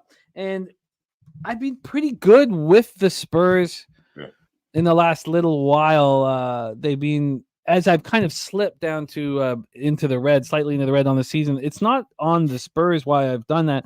I had the Spurs at home against the Pelicanos. They lost that one by 1. We had them +8.5.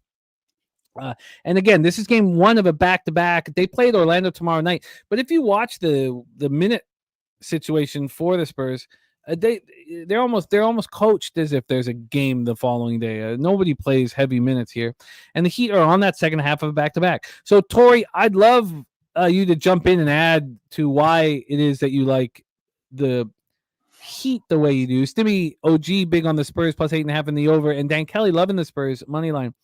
So 121.95 at home over the Magic last night. It was a game they cared about. I know that they were 1 game back in the division. But, they wanted to send a message to the Magic, and are they able to turn it on again here? That is the question. So let's take a look at the line history here for this one. We have the Spurs sitting at +8. I'm very interested in them. They opened up at +8. They have not moved off of this number. Then from a total side of things, we're sitting here with a 226.5. -108 to the over. This opened up at 224 and dropped to 223 before this climb up to 226.5. And Stimmy talking about how he likes this over. And then cash wise here, it's 52% of tickets, 58% of cash on the Spurs. That's why the line's not moving. 56% of tickets and 96% of cash on the over. And we see the line moving heavy. So yeah, I'm interested in the Spurs. Take it away for us here, Dutch. Are the Heat able to get up back-to-back games? Yeah, man, I wouldn't count on that. I kind of like if I'm more where Coker's looking, I would look more first half. I could see the Heat maybe continuing a little bit of the feel good. But San Antonio, man, they've been a little bit sticky of lately. So I could see. I had a feeling you'd like the Spurs here. And I love the Heat last night. I would not back them tonight. I think they put a lot in that game last night.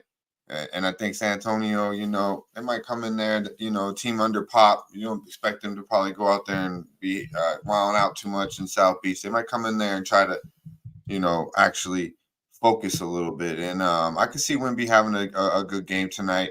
But I can't back the San Antonio Spurs. I can't. Miami did go to San Antonio and beat them by 5 earlier this year. They beat them 5 out of the last 6. So. Do I expect the Heat to give a fuck about this basketball game? I don't. But I know they do have there's a talent level, and it's clearly higher than what San Antonio is bringing to the table. So what it comes down to me is if the Heat are knocking down the perimeter shot like they were last night, I mean, it's good money. If they're knocking down those threes and moving the ball, they'll run San Antonio off the court. So I would look more early if you like Miami, but yeah, I could see where people like the full game with San Antonio. It seemed like a spot last night to bet. When I was breaking it down, it looked like a spot to back. Obviously Miami last night and look to fade them the next night, but I just can't do it again. I just can't. I just don't have confidence in San Antonio. Although you have a good read on them, Jim, and people have been, making money off San Antonio as a big dog. See, I think the Spurs play their hearts out tonight and get beaten badly tomorrow. And playing their hearts out, who knows if they cover? They ate. Stimmy also on the Spurs team total over. Tori saying Hero said that Jimmy and Hero said that they're going to take these last 7 games serious before the All-Star break. I get that, and they certainly showed it last night. I just, it's not easy. It's not easy when you have you're a game back in the division, and you want to send a message to your in-state rival, and then the Spurs come in here. And we saw what happened when the Pelicans didn't take the Spurs seriously. And we, talked about that, bet it, cashed it easily. At this point, I don't have any action on these first 4 games. So the Spurs are going to be on my card at +8. And it makes me very nervous to be on the other side of you, Tori. But Dan Kelly thinking that the Heat aren't going to show up here, playing their 3rd game in 4, 6th game in 10, and he's on the Spurs money line. So we'll see how it banks out. Let's move on to the next spot on the board. A spot I'm very interested in. Very, very interested. Now we'll see how everything's matured market-wise. 10 p.m. Eastern, New Orleans Pelicans 29-21, 14-11 on the road. At the LA Clippers 34-15, 19-4 at Crypto. 19-4. God, they're playing good basketball. Yeah, Pelicans 3-2 over their past 5, playing at 11th fastest pace, 99.2 possessions a game, hitting 49.5 from the field, 34.4% from 3. Look what the Clippers just did on this road trip. It was spectacular. 7-game road trip, 1 loss to the Cavs. They won 6 of 7. Look at just the last 5 games. 51.5% from the field and 44.3% from 3. Then they finished it off with that 149-144 win at Atlanta on Monday. So then on Tuesday, they fly home after being gone for 2.5 weeks. And, I know that it's a pretty nice life they live, but they've been gone for 2.5 weeks and they got to deal with bullshit. And I want the Pelicans badly. But I wanted to see this market sit around for a little longer. This opened up with the Pelicans +7. They're now at +6.5. This is an important game for the Pelicans. It's not for the Clippers. This total is sitting at 231.5. It opened up at 231. It dropped. Now it's come back up. And then when we get to the cash flow here, we have 61% of tickets and 86% of cash on the Pelicans. That all makes perfect sense to me. Those numbers will balance out. There's going to be Clippers backers that are going to start moving on them. So I'm fine with that. And the 19% of tickets, 37% cash on the over. So to me, BJ says this is a Pels spot, but he's not fucking with the Clippers right now. Too hot. Backwood don't trust the Pels either. And to me, this is the absolute perfect opportunity to fade a team playing their best. It's after a 7-game road trip where they look spectacular, all business. Now they come home, and it's not like they've been home for a long time. They get the break after this game. Right. They have to play this game, then they get to rest. This is the more I talk about it, the more I want to smash the Pelicans, and I'm going to take it away. Dutch Pelicanos, a team that you've had a great read on, you've backed often at the Clippers. Yeah, man, I'm right with you, bro. I'm right with you. I see Troy towards our boy T's on the Pelicanos. The DC Capper like in the Clippers the other way. I hate to see that. Shout out to both of them though. But yeah, I like the Pelicanos, man. I bet it 7.5 minus 115. It's good money, man. It's a clear Pelicano spot here. They did lose by 16 last time they seen these boys, January 5th. Had won the prior 5 meetings. Now, obviously, this is a different Clipper team, but getting beat by 16, you got the revenge factor, and they do play the Clippers very well. Now, you got to pat the Clippers on the back, and I understand what BJ is saying. This is a very hot team. You don't want to step in front of them. I mean, Kawhi Leonard is looking like the old goddamn Kawhi. James Harden's bought in. The whole damn team's playing together. Shout out to Ty Lue. Got that rotation figured out. They got Zubac back in there getting on a little bit of a minutes restrictions, but he's doing his damn thing. But come on, man. 2 weeks on the road. Started in the north out there in Toronto. Ended in Atlanta after a back-to-back in South Beach, a tough game on Sunday. Then they play a big tough game in Atlanta. Find a way to win both of those games, and now they're back at the house 1 day's rest and going against a Pelicanos team who's actually – won 3 straight, playing some defense, only allowing 104 points per game in those 3 wins. I like this team, man. I like this team when they're all healthy. Zion's questionable. I believe he'll go tonight. I know these boys, they don't like each other. These two, I think the Pelicanos care an awful lot more about this game than the LA Clippers do tonight. So I get it. There's a reason why they're getting a touchdown. But at the same time, I think this will be a 2-possession game, and I think the Pelicanos are allowed to win this basketball game. So I absolutely love the Pelicanos tonight. This was a clear play for me when I look ahead spot last night, and then breaking the game down. I did find Toronto first half to be quite appealing, but Pelicanos to me are clearly the best play on the board. I agree. I absolutely agree. Courtney Norton says Pelicans first quarter is the look. Patrick Burns says a dangerous Clippers team. Good luck betting against them. Pelicans win, then get knocked out. Inconsistent team. I like that. I like that. I like the inconsistent team because you can, if you watch them long enough, you can pick and point to when they're going to step up. And crypto.com against the Clippers is the spot where this team full of talent steps up. In San Antonio, in a meaningless spot, is a team where you don't know if their head's going to be right. So I like it. Unfortunately, this is one of the spots where Dutch is at the mercy of giving out picks that you can bet immediately, where he got the 7.5. It's 6.5. Bookmakers moved it to 6. If you want the 6.5, move on it now. I should probably do. I mean, the show's just about to end, so we got our horse race coming up as well, but so maybe I can wait 15 minutes. Hope it doesn't move to 6. But if we wanted to give you the 7. No, this 6.5 fine. I like this game at 6. When it was at the board yesterday, I seen 6. I was like, I talked about it on Ski. I was like, I'm with it. So to see the 7.5 this morning, my eyes lit up. So yeah, I'll take. I think anything more than 5 is really super live. So perfect. Well, we'll give you the plus 6.5 minus 105. Sounds great. Okay, and I'm going to be right with you. Yeah, as our boy Troy T says, please sprinkle money line. He thinks Pelicanos. Yeah, I absolutely think they're live. 7 points is a lot, but when I'm betting the team 7, I think they show up against the Clippers. They want to beat the Clippers. The Clippers are a tired basketball team. They're still handling business. I mean, one day to handle shipping away over 2 weeks. I mean, plus that's a long trip. This is a great spot for the Pelicanos, in my opinion. Very talented Clippers team. No argument. Can they win this game by 7? Absolutely. I just don't believe they will.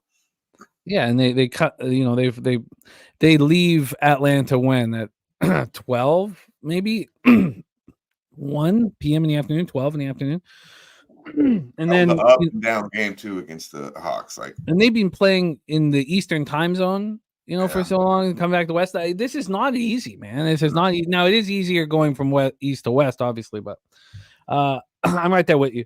And then too bad that you guys will just be at the tail end of the live stream when this pops off, because this is going to be a fun one.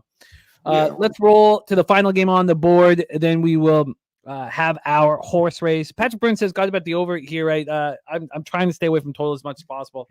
But let's talk about the final spot on the board. 10 p.m. Eastern. Detroit Pistons 6-43, 2-20 on the road at Sacramento Kings 29-20, 14-8 at home at Golden One Center. Pistons been playing better basketball. Detroit 1-4 over their past 5, 98.5 possessions a game. That's 20th fastest. But you can see in their numbers, 48.8 from the field, 38.1% from three. You could also say there's no way that they're going to keep that up. That would be a fair statement off of what they're doing. Bogdanovich a game time decision and Cunningham a game time decision. You have to wait to find out if these guys are in, and Bogdanovich also going to get traded at some point here. Right. So it's tricky. Clearly tricky. You have to wait, I guess, for the Pistons because you need Cade in.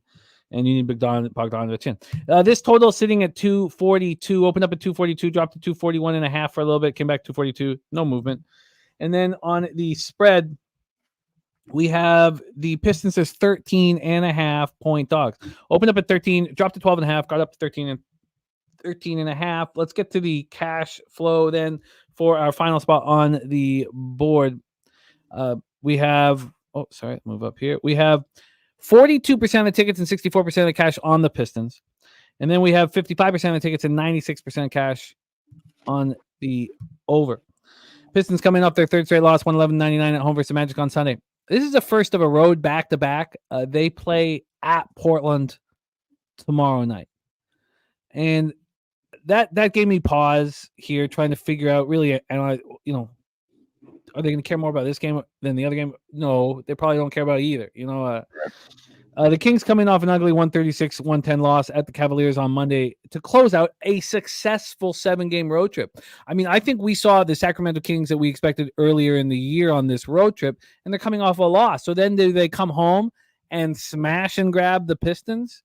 Now, it's another spot where you have the team coming from the East, just like the Clippers. The Kings went 5-2. Clippers went 6-1. The big difference is the Kings just got smacked up. Interesting to hear your take on this one, Dutch. Take it away, Pistons Kings. Yeah, man. I'm a big Kings guy. I like De'Aaron Fox. I think Sabonis is one of the more underrated big guys in the game. I don't know if I'm laying this type of number though with the Sacramento Kings, Jim. They are 3-0 straight up and 2-1 against the number last 3 meetings versus these boys. And this number is pretty sharp because the average margin of wins 13 points per game in those in the last 3 wins. So it's right there on the number. But one thing I will say is they get whatever they want offensively. That they're averaging 55% from the field goal in those 3 games. The Sacramento Kings against Detroit. So I believe. Sacramento will be able to score at will against this team, but the Pistons have continuously been, a little grimy, man. They're 9-2 ATS against the number last 11. However, on the road, if you look to fade, if you want to fade the Detroit Pistons you can look to fade them on the road. I mean, they're 1-19 straight up last 19 on the road. And overall, they're just not that good of a basketball team as we've known. They've only won 3 of the last 17 basketball games. So I do believe the numbers that you mentioned about the Pistons has a lot to do with Cade Cunningham coming back and obviously Bogdanovich coming back. The 2 best offensive players on their team in the lineup, the numbers should be better. So I think they can stay a little bit more consistently in that range, Jim, simply because Cade Cunningham and Bogdanovich are that good in my opinion. I think they're good. They're not that great on the defensive end, obviously, but on the offensive end, they're really good. But Bogdanovich probably will be on his way soon. But look for him to continue to, put the ball in the bucket. That's what that boy does. So I would expect Pistons to hang around in this game, to be quite honest with you, but I'm not going to pay to see it. So lean towards the big number with the Pistons. But Sacramento probably, it's going to be a backdoor cover if anything. Well, I like our cards, man. I like our cards. So that leaves me 2 bets in NBA. I'll be on the Spurs and the Pelicanos. Simple, easy. I like we got 2. Yeah, we each got a bum. Yeah. And then you're on my Raptors first half -4. A very easy thing to cheer for. -4, -105. BJ's best bet. He got in on the Warriors at -1.5. That was an excellent work. Patrick Burns on the Celtics -11.5. Dutch got the Pelicans at +6.5. So Dutch goes in with the Pelicans +6.5. Raptors first half -4, -105. And Dutch, you've been a model of consistency this year on our show. I really love the way you've been capping the card. Carry that over to the live stream tonight alongside Daby Cab. Get that cash live. I'll be interested to see how the Raptors game plays out for you. And I'm in discussions, and I'll have some more discussions here about opportunities to join you guys now on Wednesday nights here for a while before the horses start popping off. So I'll be in touch with you and Daby about that. I'd love to be a part of what you guys are doing, and I really like your show. So I'd like to get a bottle and hammer away with you guys here. So that's one of my plans, and discussed it with the family. They know what it is. So football. yeah. So let's get one day, right? I'll be rocking with you. So that's a for sure. I just got to That's lovely. do a couple of things here to set that up. So Dutch, excellent work. That is our NBA breakdown. We have the horse race next. Dutch, get that cash, my man. Thank you for rocking with us. And every Wednesday night, catch him right here. He gets to hammer the card with us, and then he sits and marinates with it all day, and then it's live bet time on All About the Hoop. So and please support our guy Dutch. Ron Crawford's spreadsheet play today is the Raptors. It's also Providence in college basketball, which helps us very much. But Dutch, my man, any last words for the Cappers supporting the show? Yeah, I appreciate you, Jim. Shout out to Jose on the ones and twos. Everyone in the chat, appreciate you. Be sure to check us out, man. We cash a lot. We got, as you've seen, Billy Briggs in the chat. College basketball, NBA. We'll have Daby Cab. We have the Pent Mikey Money. We'll have LJ. We'll have Trout Wham all tonight right here on Post Sports Radio. All about the hoops. Check it out. Check it out. Y'all stay fresh. There he is, Dutch boy, fresh. It is time to bring on our young Jose Bouquet to the show to hammer away at the horse race here. A lot on the line. $50 up for grabs. Jose, how are you, my friend? I'm doing well, Jimmy, and I'm not here empty-handed. I bring a play of the day as Beautiful. well. Let's hear it. Well, Jimmy, I don't know. You're a busy man. Got a lot going on. The Caribbean Series is happening right now, and it is a decaf version of the Baseball World Classic. I still watch and pay attention. Shout out to my mother and sister who were there at the game recently as well. I actually saw them on TV. It was very funny. I got a good laugh out of it. There's nothing funnier than seeing people on TV at a sporting event, like seeing the Earls at an East Carolina game or something like that. It's very funny to see. But I'm going to be betting on the Caribbean Series. I'm just going to take the two favorites today, parlay them together. It's the Venezuelan team, Los Tiburones, the Sharks, versus and their play and the parlayed with the Tigres de Licey. That's the Dominican Republic team. Both teams actually Venezuela already clinched a spot in the semifinals, so I'm a little worried about motivation. But the team they're playing is 0-4, 0-5, so they should win easily there. And they pulled out a win of their ass last night, so we really needed that. But the more important game is the Tigres de Licey game. That's the DR versus, I believe, Panama is their team, other team they're from. Important game. Winner goes to the semifinals, 3-2, 4-1. The DR 3-2, so they needed to win last night and they got it. So I'll parlay them both together, plus 150 for them both, and enjoy some baseball tonight here as well. Oh, that's nice. The season just around the corner. Things gonna be heating up around here. Heating up. Jose, when I called the last horse race, I think it was a mistake. I think we need to get you out there calling horse races. You do a hell of a job, but I have a request. Sure. I want it to start with your horse neigh. I want you to give the neigh, and then they're off, and then call the race. I would call it, but you know what? We all love when you join our show. By the way, our next horse racing show, a lot of people asking about our next horse racing show is ready to go. It's March 1st for the Fountain of Youth Stakes. March 1st, right here, amongst other giant races. That's like that's like the official, wow, Pablo Palooza's like a few weeks away moment right there. Oh, yeah.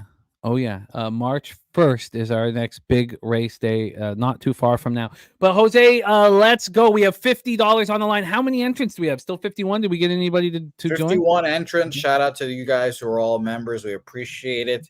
51 canals on this track. It's very exciting to see this. Shout out to everyone. Drew, be a member as well. Happy to see Drew in here as well. You can see his horse there at the bottom. And by the way, Kongs, the first game, the Tigres de Licey game, starts at 2:30 my time. So whatever, about an hour-ish. So just keep that in mind. And Satray, that's a great question. We don't number our gates here. We figure it out as they go out. You know, it's one of those beautiful things about horse racing, you know. But let's get everyone in here. We appreciate everyone. The horse races are one of the most fun parts of this program. Wednesdays and Fridays here. Become a member, and it's going to be a lot of fun here. So let's get it cracking, Jimmy, as you wish. Let's start racing in San Antonio. Oh my goodness. Justin McElvey comes out firing. Donut Silk, Sharon Pulliam, BT in the mix. Crystal Craig, your horse is in fact still alive. Conor Mac picks at the top of the screen. Randall Sheffield making moves. Sam Colmer, the king of tennis. By the way, Sam Colmer bets on tennis, also plays tennis. I'd like to see Sam Colmer's forehand in action there. It'd be a lot of fun. Browns Hughes trying to get into the mix. Berkey in the mix. By the way, Berkey has come on camera. I need to see that. I want to talk to Berkey on camera one time. God damn it. I need to see it. Nasty Nate making a climb here. Fanatical Jim, Nasty Nate, Chrissy Boggins, Ian Shaber, Bunk Hoot in the mix here as well. We have a minute left in this horse race. There's a bunch of furlongs left. And damn it, remember what you need in this race. Late pace. Late pace is the name of the game. Juan Ruiz, Mikey M in the mix here. The pimp slapper himself. Iron Eagle in here as well. Ron Crawford wants some of the action in the mix. Whose jockey is going to smack that horse on the ass in the right moments? Ron Crawford in the mix. Nut Flush Allen. Sweet Tea Tits Bouquet trying to make a charge. I think he pushed a little too early. Cheshire Cat gave his horse some bumps just like Berkey. I'm sure he's in the lead now. 15 seconds left, and we're pack is starting to thin out here. Ron Crawford making his move. Justin McElvey wants his action. Justin McElvey wants to go back to back. Justin wants it. Justin needs it. Where's the wire, Justin? Where's the wire, Justin? BT comes out of nowhere and cucks Justin McElvey of his winnings. Ooh. BT, Juan Ruiz, and Fanatical Jim. Congratulations on that trifecta. My God, Justin McElvey. You could have joined Elite Company there. You could Robbery.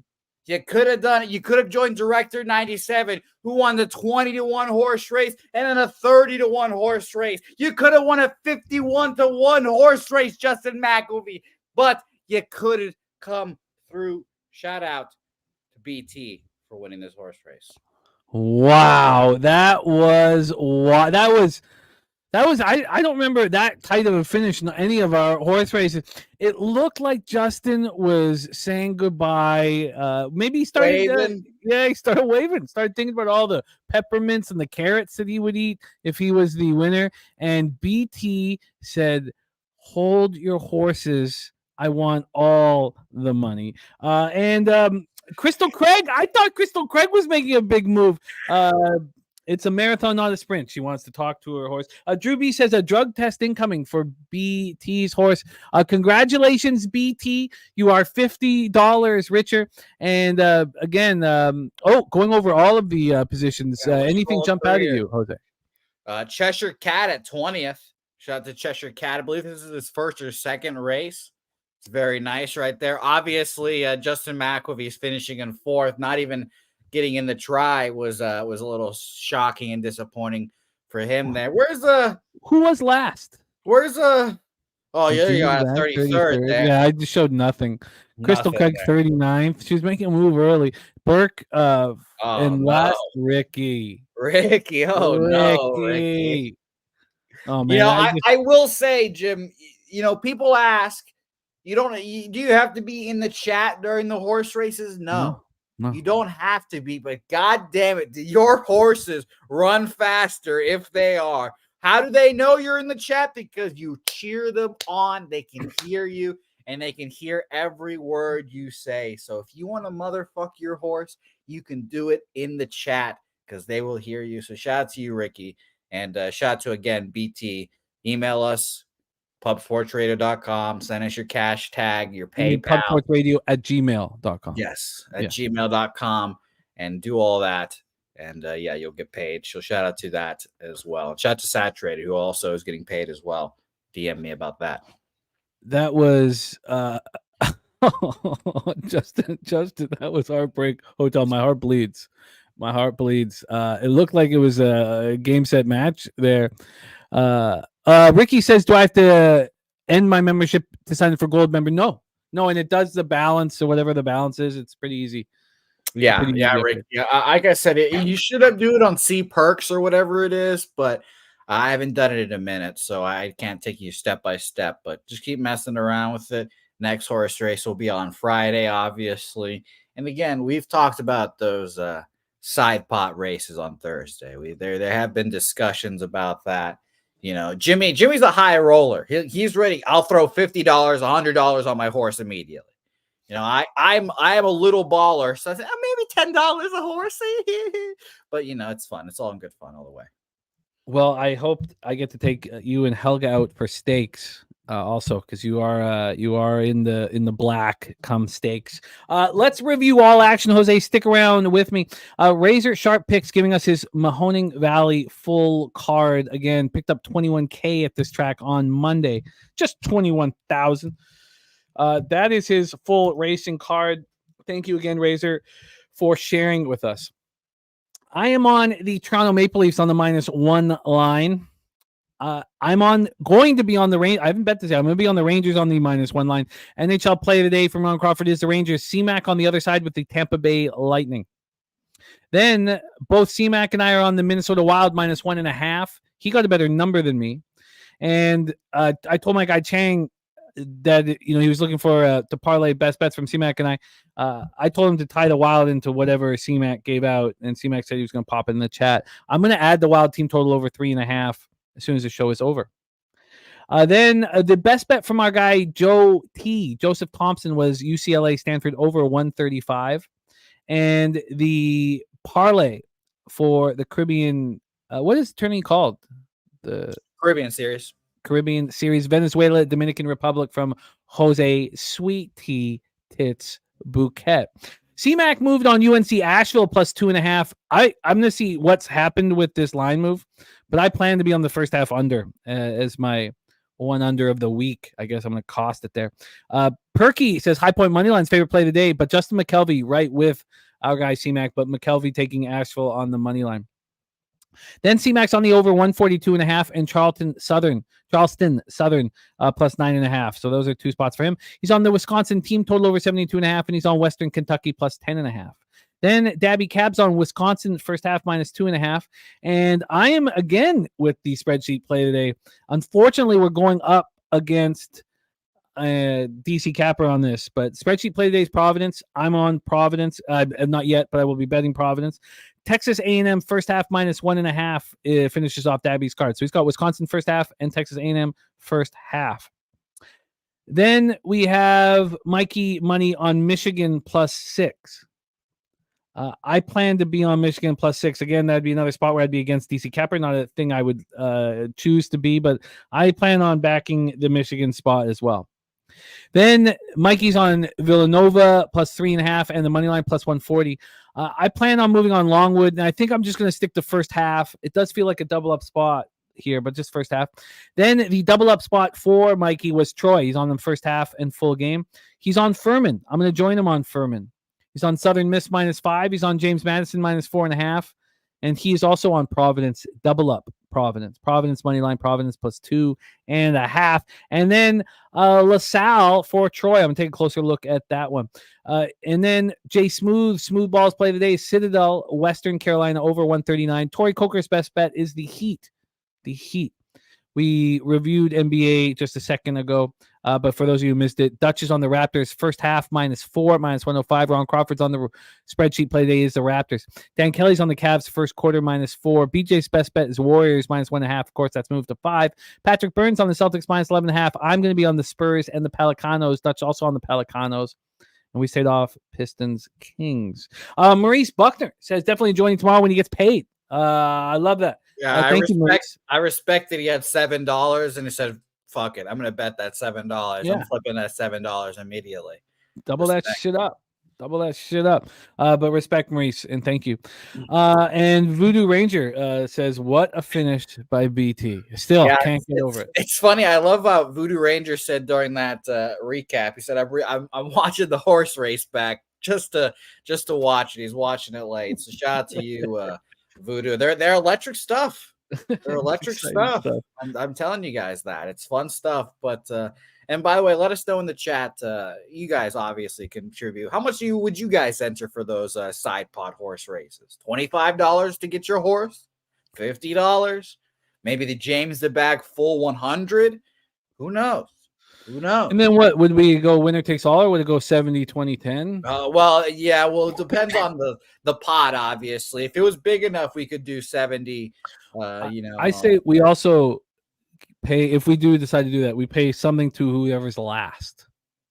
So when we slowly show that, you know how you slowly creep up, 33, 35, 36, then if your name hasn't been there yet, that you have a chance at that last place. So let's do it all. I can see all this happening at Pubapalooza too. I can easily envision one night during the poker tournament that there's a full suite of TVs back there. One of those TVs just dedicated to virtual horse races that we're betting on.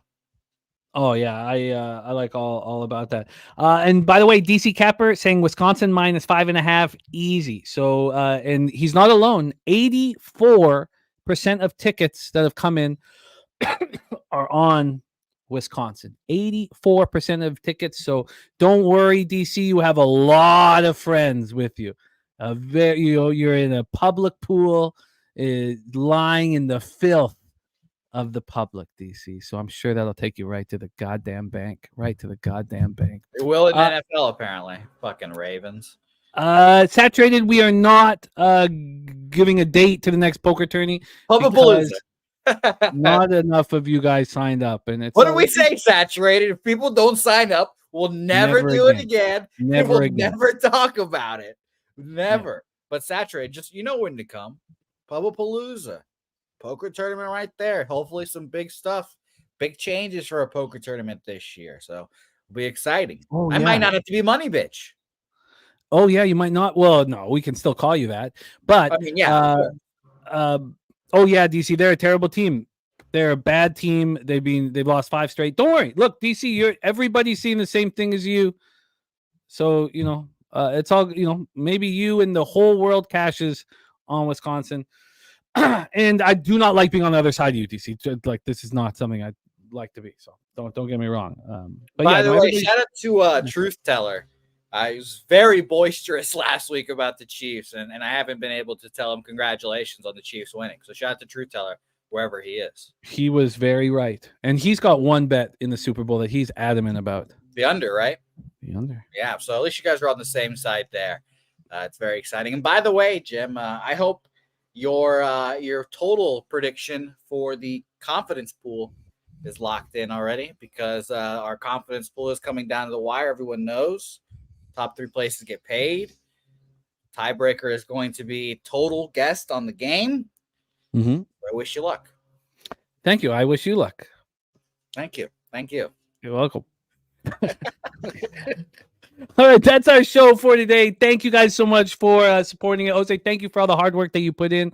Nasty, Nate, DC, Capper, Perky, Saturated, Patrick Burns, Maurice Buckner. What a great group. Tori Coker, Voodoo Ranger, Lexicon, Kelly McInnes, Ricky Bobby, Mike, Justin McKelvey, Drew B, Von Polo's birthday tomorrow, Dan Kelly, whose birthday just passed, Crystal Craig, all of you guys. Great group, man. I really hope, Dan, we have to just wear his ass down to get him to Pubapalooza. 69, it doesn't matter, Dan. You should be there. But then it's not like we don't go too hard or anything like that. We don't leave the bar. We're not running all over. We're not. Yeah, well, let's say it's the perfect place. We don't leave. It's not the going hard, because there are many of us that go hard. I'm not included in one of them. Jimmy on Friday morning of Betting with the Bag, that's when he goes hard, especially. But we're starting on Thursday morning this year, so it could be.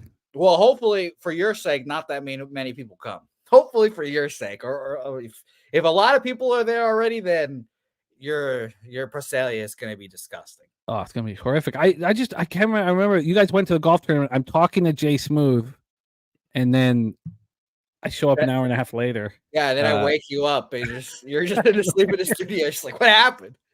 Yeah. So there we go. That is why right there. No events this year. We're just hanging out in the bar doing sports. It's gonna be a lot of fun. It's gonna be great. It's gonna be great. Lou Chase Fox, thank you for your support, my man. Go out there and get that cash. Let's do it together. Let's eat. Let's milk these bookies. Watch